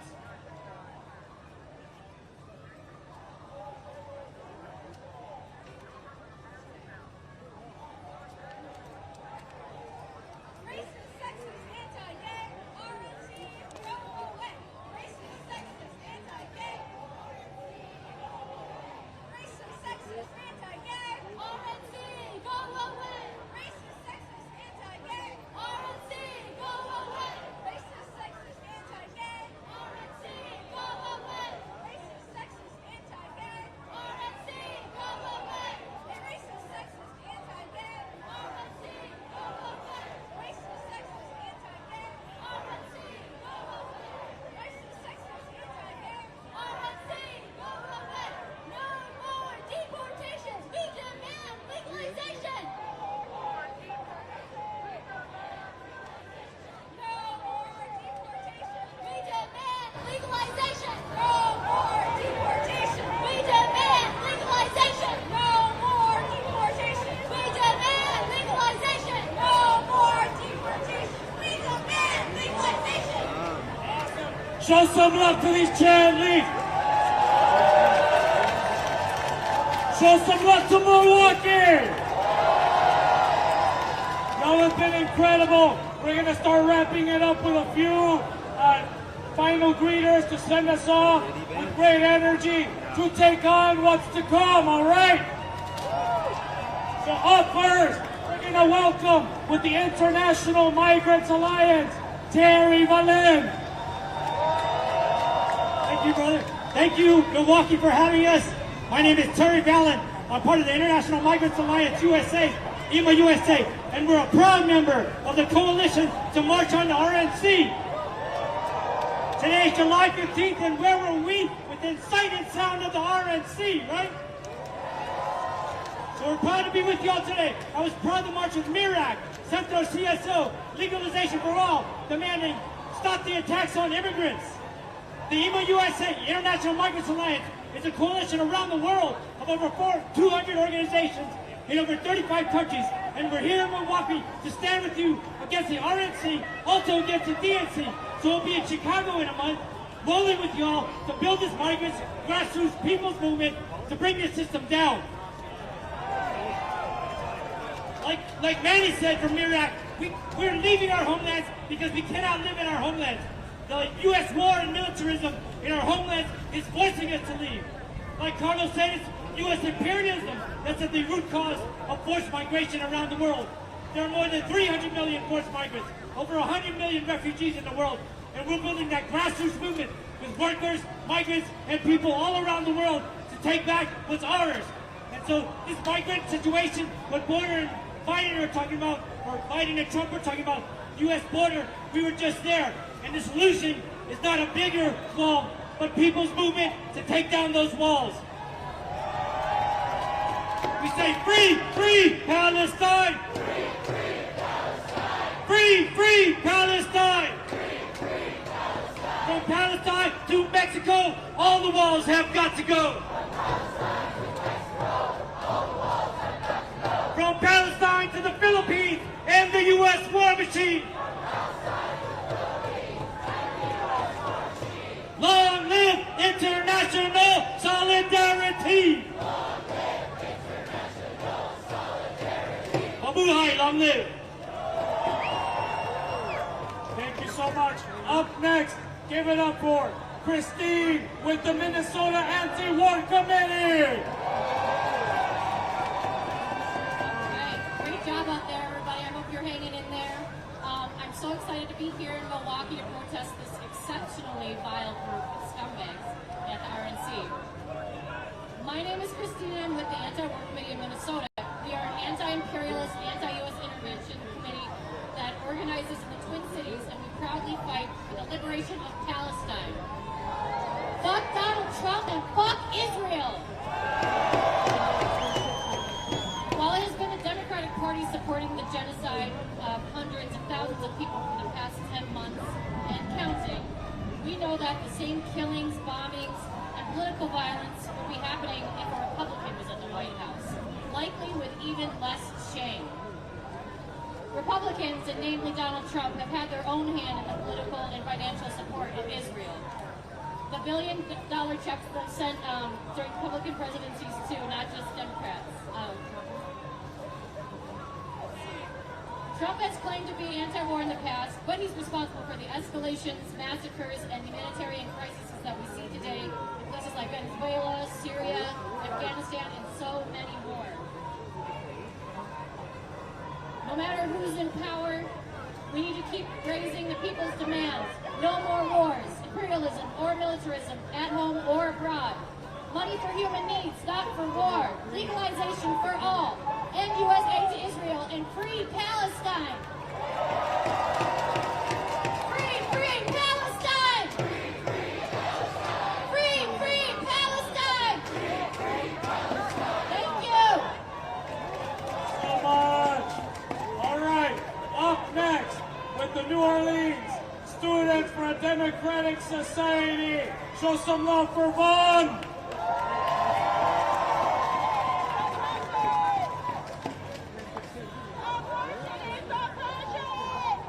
I'm Vaughn. I'm here in Louisiana representing Tulane Loyalist Students for Democratic Society. This last May, we marched to Tulane University's front lawn to establish a popular university called RNC. In order to pressure our universities into disclosure and divestment, as well as demonstrate our unwavering support of the international student movement and the Palestinian resistance movement. Upon arrival to the front lawn, we were immediately faced with police repression. Cops mounted on horses charging at us, and we watched cops flip and drag our comrades. Once we were established, we were under 24/7 police watch. Cops used floodlights and blasting music throughout the entire night to wear us down. Until finally, Louisiana state troopers, who are known for the racist treatment, pulled up in the hundreds with a tank and snipers aimed at us and arrested over a dozen of myself included. I highlight the excessive police force as its characteristics of a fascist Republican state, and that is why we showed up to protest the RNC, to struggle against the fascist government that the Republican Party is actively creating. And we will always dare to struggle. Dare to struggle? Dare to struggle? Thank you so much, Vaughn.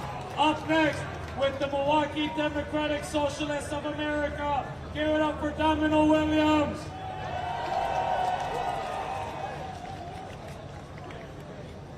10 seconds from each stroke, so bear with me now. My name is Domino Williams, and I'm the outreach chair for the Milwaukee Democratic Socialists of America. I'm also here to rep the YDSA, the Democratic Socialists of America. We've done so much hard work to marshal for this event and run press that I can't be any more proud of all of you. We stand in Milwaukee for socialism in our city, public utilities being owned by the masses, and a mass movement for the Green New Deal. We believe in power to the people. We would also like to honor our former socialist mayors, Emil Seidel, Daniel Holm, and Frank Ziegler, who I'm sure are smiling down on all of us for defending our city from the invaders from afar who only mean us harm. They've called this a horrible city, but many of our ancestors called this Milwaukee because it was the good land. How dare any of them speak badly on the good land? I just want to say, if you have a union in your workplace, join it. If you don't, organize one. And please, if you take anything from this march today, join an organization. Mass movement, mass power is the only way we can get through these things together. Thank you, Domino. All right, up next, we're going to hear from Sydney with Homegrown Organizing Committee. I'm Sydney. I'm a proud rank and file union member. I'm a shop steward, and I was a part of the bargaining committee in my shop. I work at Homegrown sustainable sandwiches in Seattle. We began unionizing 2 years ago, leading a militant struggle, fighting for a safe workplace, livable wages, health insurance, and much, much more. We struck many times throughout this campaign. In late October, I was illegally fired for being a union organizer. All my coworkers walked out with me that day because together we knew we could win. We were on strike for 4 months, and we stayed on strike because we knew this fight was far bigger than any one job. This was about winning all we could win in our contract and for the labor movement. After 4 months, we fucking won! At the same time, we won both my reinstatement and a life-changing contract with many victories, including heat pay at time and a half over 82 degrees in the store and double pay over 86 degrees in the store. These are winnable demands for all of us. We will keep fighting back on the shop floor and on the streets. This is why my union siblings and I are here today, marching on the RNC. We must demand that lawmakers make it easier for us to unionize and win, and not harder. We must demand every hard-fought win of the working class.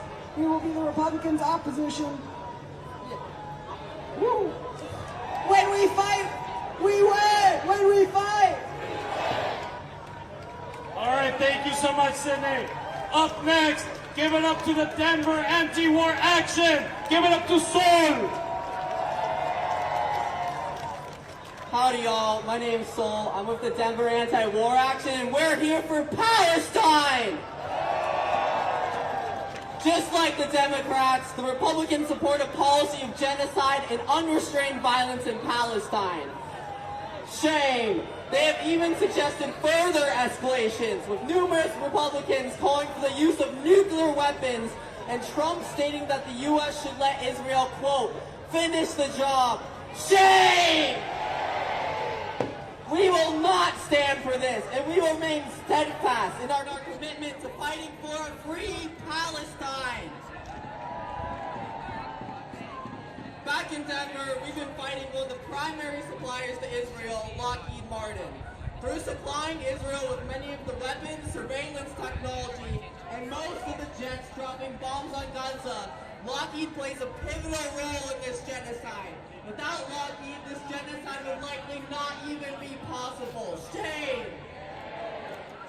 That is why we demand that Colorado cut ties with Lockheed Martin, and today we demanded that the RNC do the same.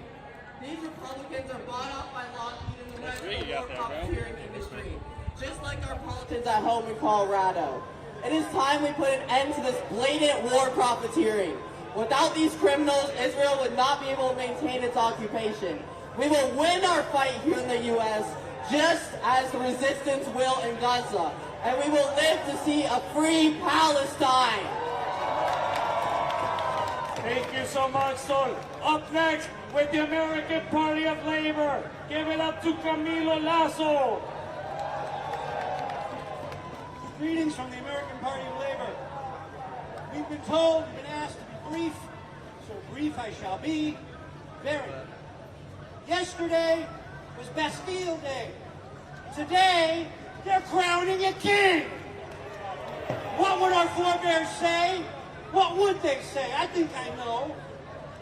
What APL says, what I say, what many comrades, sisters, and brothers here of all organizations would say. Now, then, forever, revolution is the solution. Revolution is the solution. Revolution is the solution. There you go, I like it. Short and sweet and to the point. Thank you so much, Camilo. Up next, with Freedom Socialist Party, give it to Andrea Bauer. Hello, everybody. As he said, I'm Andrea Bauer, representing the Freedom Socialist Party and Radical Women, and I am very proud and happy to be find us, by the way, at socialism.com. Very easy to remember. We'll also be in Chicago protesting the Democratic Party, as will many of you be. We know the litany of evils that we live under this two-party dictatorship, you might say, from the takeover of women's bodies by the far right, to the unending imperialist wars, to the trashing of the planet, and on and on. Thank you. The question is now, what do we do? And I think what we do is we say, the day of hoping in reforms is way over. We need basic change. We need socialist feminist revolution. And it will be led by people who need change the most. The people of color, the women, trans and queer people, for socialism. Thank you so much, Andrea. Up next, with the Milwaukee League of Anarchists, give it up to Saturn.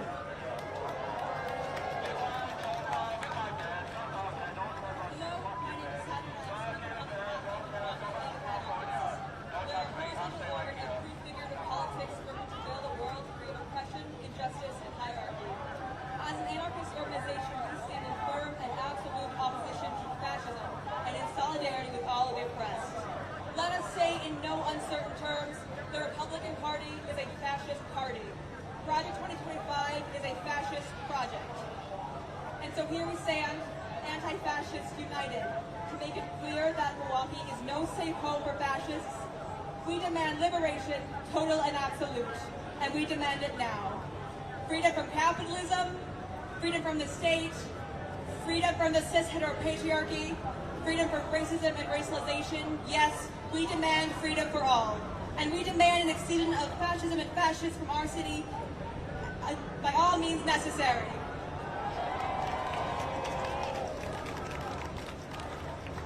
All right, up next, let's give it up to Jackson with the Detroit Anti-War Committee.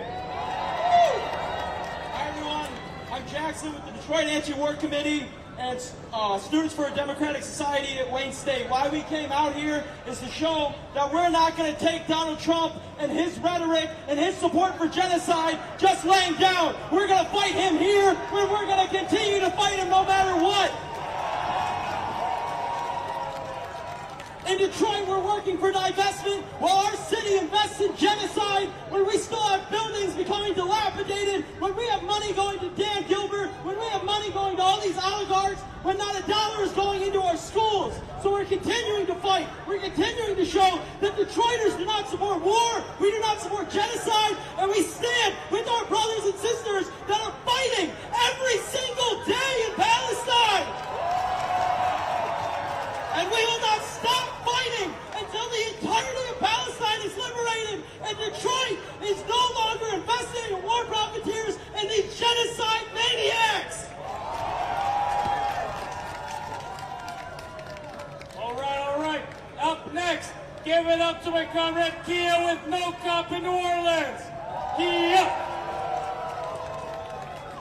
Hi everyone, my name is Kia. I'm a part of No Cop, which is New Orleans for Community Oversight of the Police in affiliation with NARPA. Since 2021, we have been organizing a petition campaign demanding the formation of a civilian police accountability council in New Orleans. As a majority black city in the Gulf South, we feel the effects of racist Republican policy heavily under our fascist governor, Jeff Landry. Despite our current consent decree, he has allowed Louisiana State Police to run rampant in our city, leading to discrimination and dangerous conditions for all of our citizens. A specialized unit of LSP was involved in 4 car crashes in as many days on their first week of deployments. The consent decree does not answer to the people. Our police are not accountable to the communities that they patrol. The people must have the ultimate say in how they are policed and governed. We will not be silenced and we will not be killed by racist police. As a black woman, the struggle for freedom in this repressive, imperious country is entwined in my DNA. My ancestors made it so I could be here today. I see no other option but to stand up and fight. This needs to stop, and we will not get anywhere by acting nicely. We will not accept police brutality and terrorism. That's why we say, when criminal cops are on patrol, what do we demand? Community control. Thank you. Thank you, Tia. Up next with Democratic Messaging Project, give it up for Lisa. So we are all here together because we need to unite. We're going to win this race in November by the ballot, not by the bullet. We're going to control guns and not girls, right? So the violence we witnessed on Saturday is a symptom of the politics of just one man, and that's Donald Trump. It's another link in the chain of events that happened on January 6, 2021. Trump is a clear and present danger to the country and to the world. Trump's Project 2025 and his MAGA dictatorship party is a traitorous takeover of our country. And we need to make sure that we don't let him win. We need to get out to vote. Don't vote for third party. You've got to just get out and vote for the Dems. If we don't vote, our freedom to protest and assemble like this will not happen anymore if Trump gets in power. We also have to fight for our lives, our reproductive freedoms, for all young men and young women around the country. It's a true state like Handmaid's Tale, Project 2025, and we've got condoms that say protect yourself from Republicans if you want.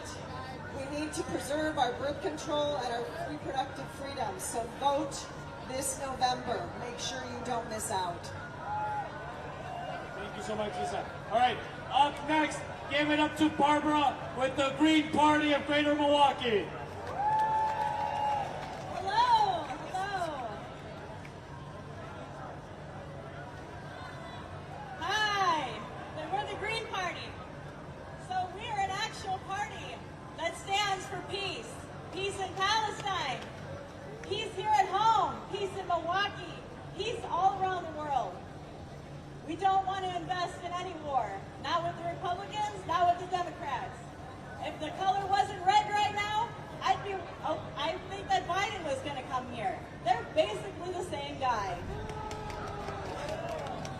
Whether you got a Republican in office or a Democrat in office, they're both pro-genocide. Republican or Democrat, they're both anti-immigrant. They're both anti-worker. They're both anti-human rights. They stand for the donors, and they don't care about us. They think that we're ants. They're going to crush us at every turn, but we can stand together today.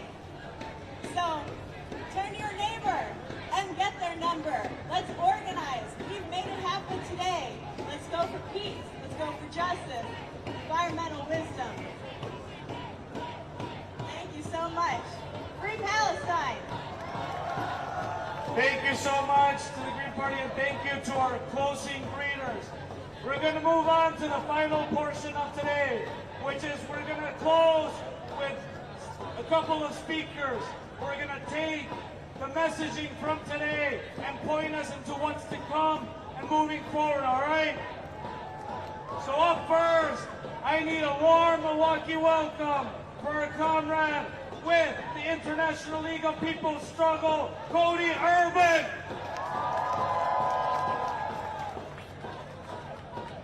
All right, y'all ready to let those fascist mob bosses over in the Pfizer Center know that you're still here? The people united! The people united! El pueblo unido! El pueblo unido! That's right, give it to yourselves for sticking it out for this whole march! So thank you to my comrades here. As they said, my name is Cody Urban. I'm the vice chairperson of the U.S. chapter of the International League of People's Struggle. We're an anti-imperialist democratic alliance of organizations, close to 400 organizations in around 40 countries around the world. And I got news for everyone right here. The U.S. empire, it's on its way down. It's losing out economically. That's why inflation is going so high. That's why they're scrambling to protect their investments all over the world and to get their trade routes in line. The U.S. is losing diplomatically. It is isolated. It is alone in the dark when it comes to pumping life support into this genocidal, fascist, Zionist entity. People are losing. People are walking away from the U.S. There's only one thing it has left. U.S. imperialism only has its military, and it's getting ready to unleash it over all the world.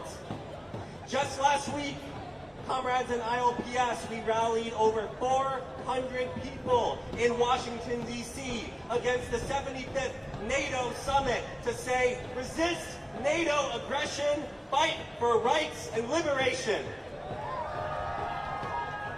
And we need a reality check when it comes to NATO.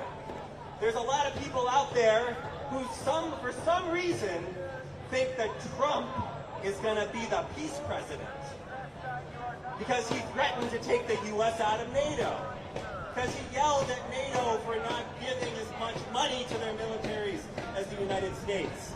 So you know what the Democrats did? They pumped their military spending through the roof. They changed the rules of NATO to make it harder for members to leave. Trump's threatening of NATO, it did its job. It strengthened NATO. We are seeing the two biggest war criminals fighting to see who would be the biggest in charge of the world's most powerful military, because that's all the U.S. has left. Comrades, we're in a crucial turning point in history, and it's time we picked a side. And that side is not between Biden or Trump. It's not between the Democrats or the Republicans. For many working people today, that choice is between going to school for another term or going to the doctor. Or that choice is between paying rent or buying food. That's not a choice we should have to make. But it's not a choice we have to make if we can fight for a better world. The choice that we have is either the rulers or the people. It's oppression or self-determination. It's submission or resistance. Are we going to choose resistance? The people of Palestine have chosen resistance against the fascist Israeli Zionist regime. The people of the world are choosing resistance against militarism and imperialism. The working people of the world are choosing resistance to fight for their economic rights against capitalist exploitation.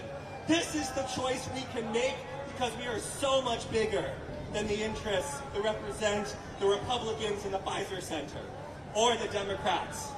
So, from here, and as we get ready to march in Chicago, we have to remember that the choice is with the people or the rulers. It's not the Democrat platform, it's not the Republican platform, and so ILPS, we're fighting this year to create a people's platform, a genuine alternative that we can fight for, because rights aren't given to us, they have to be fought for, and that's exactly what we're going to do.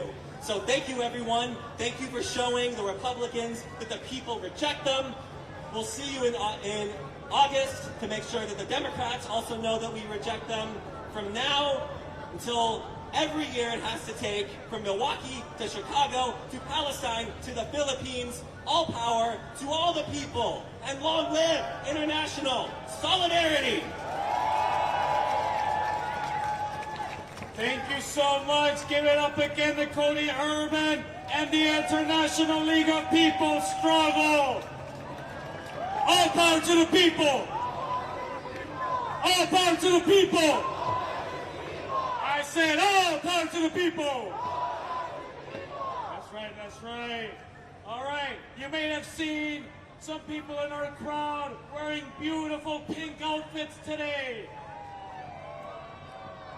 So up next, let's give it up to Danica Katsovich with Code Pink.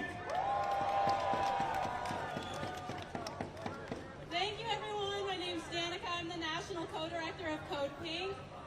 As a feminist anti-war group, it really feels like everything going on in that convention is in direct opposition to everything we believe and stand for.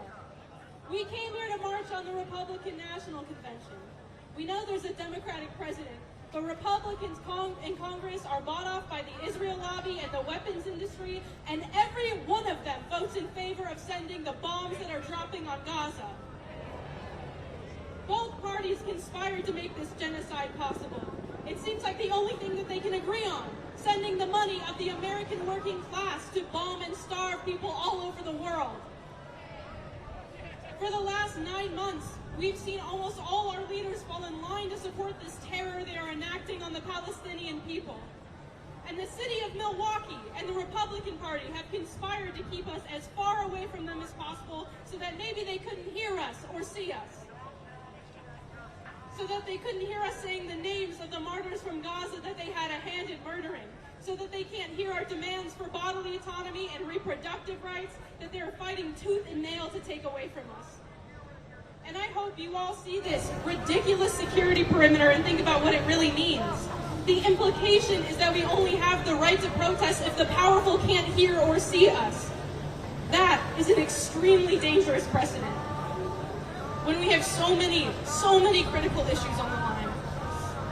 And we have to be in the streets, not just for our reproductive rights here at home, but the reproductive rights of women in Gaza who are having C-sections with no anesthesia and their children crushed under bombs that say "Made in the USA." Do we really have a right to protest if it only means when we're far away from anyone who can listen? Our comrades and ourselves are already facing repression at the hands of the state, with things set to get a whole lot worse after the elections in November, whoever wins. Palestine protesters are already catching felony charges. The House of Representatives passed a bill that would change the tax code, so organizations that support Palestine would lose their nonprofit status. Zionists are suing organizations over quote-unquote supporting terrorism so they could shut us down completely. And we're not just on repression's doorstep, we are already under the boot. And I'm not just throwing platitudes around like care or community. We are genuinely all we have right now. Politicians bought off by the billionaire class will not stand up for us. We have to stand up for each other and practice real, genuine solidarity across our issues. Our struggle for health care, reproductive rights, ending wars, and fighting repression are these same struggles. We need each other to win. I hope we can collectively see this moment not just as a march on the Republicans, but a jumping off point to continue standing up for one another in material and tangible ways. So we'll show up for reproductive rights, we'll show up for the working class, we'll show up for immigrant rights, and we will show up for Palestine. And we will show up for each other, always, because the stakes are way too high not to. We have a long and incredibly hard fight ahead of us, and if we don't have each other's backs, we'll all fail. So Code Pink has your backs, and let's show the Republicans they are not welcome in Milwaukee. Thank you.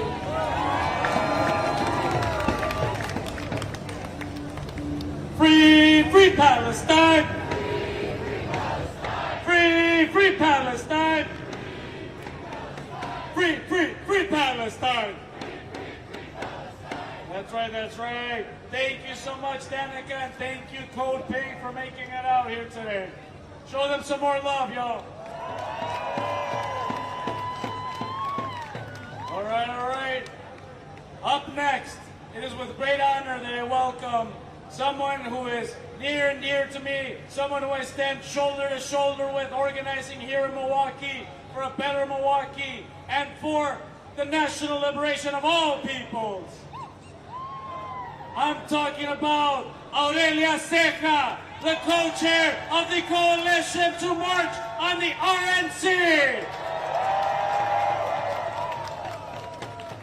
Can you hear me? I can't hear you! One more time, can you hear me? Let me hear you! Thank you so much, everyone, for being here today. My name is Aurelia Ceja, and I am co-chair of the attention. The coalition started 2 years ago when we found out that the city of Milwaukee had sold out and would be hosting the RNC here, despite Milwaukee residents saying no to it. Over the past year, we've had over 100 organizations sign on, and today I look at all of you and the thousands that showed up who have come to say hell no to the racist and reactionary Republican agenda. You have come from near and far to show the GOP that when our lives are under attack, what do we do? What do we do? What do we do? The solution to fighting for reproductive justice, LGBTQ rights, immigrant rights, labor rights, everything we are here fighting for today is not in watching injustices happen on the TV and condemning them from our couches. We are only as strong as we are organized, and this coalition only exists through the over 100 organizations that gave life to it. We know that the struggle does not stop here, and if you're not involved in an organization, I can't encourage you enough to join one.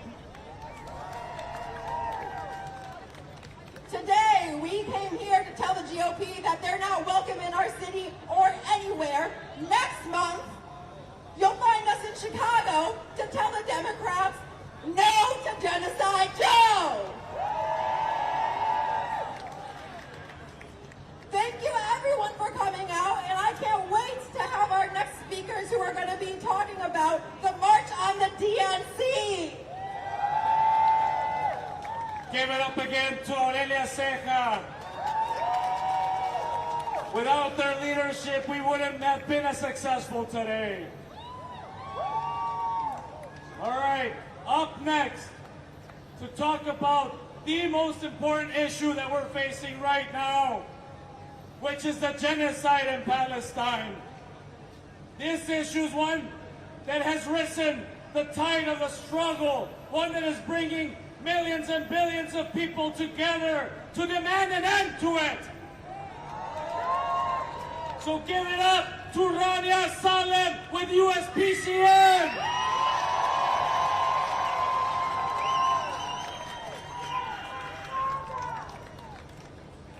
Hello. My name is Rania Salem, and I'm a member of the U.S. Palestinian Community Network. We are all here together in the thousands to tell the Republican Party that we will always fight to stop their racist and reactionary agendas that only incite and encourage violence onto our communities. We've seen an increased level of violence on all fronts. Families being separated at the border, deportations happening in mass, children abused in police stations and shelters, and police brutality against black and brown communities. Our struggles extend beyond borders. Not only does the U.S. government criminalize and terrorize our people here daily, but they also spend billions of our tax dollars to fund violence and oppression against our communities in our home countries as well. As we continue to fight against the U.S.-funded Israeli genocide of Palestinians in Gaza, we continue to affirm the demand that we will not stop organizing until we achieve complete justice and total liberation for all. Every politician, regardless of party, that has spoken up in vicious condemnation of the Palestinian people and their right to self-defense against Israeli war crimes has blood on their hands. Since October 7th, Palestinians have been called uncivilized animals and terrorists on public outlets, and that, along with the mass dehumanization from politicians, has created a hostile, racist atmosphere of intentional and violent hate crimes against our community. Such as the murder of the beautiful 6-year-old boy Wadia in Illinois, the attempted murder of his mother, the hate crime shooting of 3 young Palestinian men in Vermont, and the attempted drowning of a 3-year-old in Texas. These are all a direct of the anti-Palestinian, anti-Arab, and anti-Muslim rhetoric utilized by politicians like Genocide Joe and Terrible Trump to systematically dehumanize and target our communities as they attempt to justify the genocide, and as they attempt to further their white supremacist, colonialist, and neo-colonialist agendas across the globe. Jesus Christ. Republican legislators have introduced dozens of bills to crack down on immigrants, refugees, pro-Palestinian activists, and students in order to silence any and all criticism of the United States and Israel. Over 40,000 Palestinians have been murdered by Gaza. They have been murdered with 10,000 unaccounted for under the rubble, more than 90,000 injured, and 2 million displaced. Infrastructure and healthcare systems have been destroyed, and we are seeing destruction and horrific images in real time. All Palestinians in Gaza are trying to survive this genocide while being intentionally and systematically starved. And despite this, the Republicans are trying to redirect desperately needed humanitarian aid from Gaza and have been in full support of sending more weapons to Israel. Donald Trump has said if he is re-elected, he will cut off every penny of money that we send to the Palestinians on day one. For Trump and other Republican Party leaders, Israel's slaughtering of Gaza, the illegal siege, and collective punishment doesn't go far enough. Israel and its backers, especially the United States, have been exposed internationally, further isolating Israel on the world stage. Israel has lost all legitimacy, and the United States, Israel, and the West as a whole are losing the propaganda war. Everyone everywhere, even now in the U.S., is conscious of Israel's crimes against the Palestinian people. We continue to draw important parallels that the U.S. empire that oppresses the Palestinian people is the same system that oppresses billions of others globally. We demand an end to all attacks on women's reproductive, LGBTQ, immigrant, and workers' rights. We demand legalization for all and an end to all detentions and deportations. We demand an end to racist policing and state-sanctioned violence against black and brown people. We must condemn all the Republicans' violent targeting of our communities in furtherance of its racist agenda. It is imperative for us all to support each other's liberation. Because when the people unite, the people win! We all have been heavily mobilizing across the U.S. to end this genocide, to support Palestinian self-defense in Gaza, and to call for the liberation of Palestine from the river to the sea. Palestine is a cause for all the oppressed, for all the colonized, for anyone who believes in a world of justice and freedom and refuses to accept anything less than radical liberation. A free Palestine will be a major blow to the U.S. empire, which will help other oppressed people win their own freedom as well. USPCN has always said that black liberation in the United States will lead to liberation for all. And now we also say that Palestinian liberation and the defeat of the white settler colonialism in the Arab world will also lead to the liberation for all.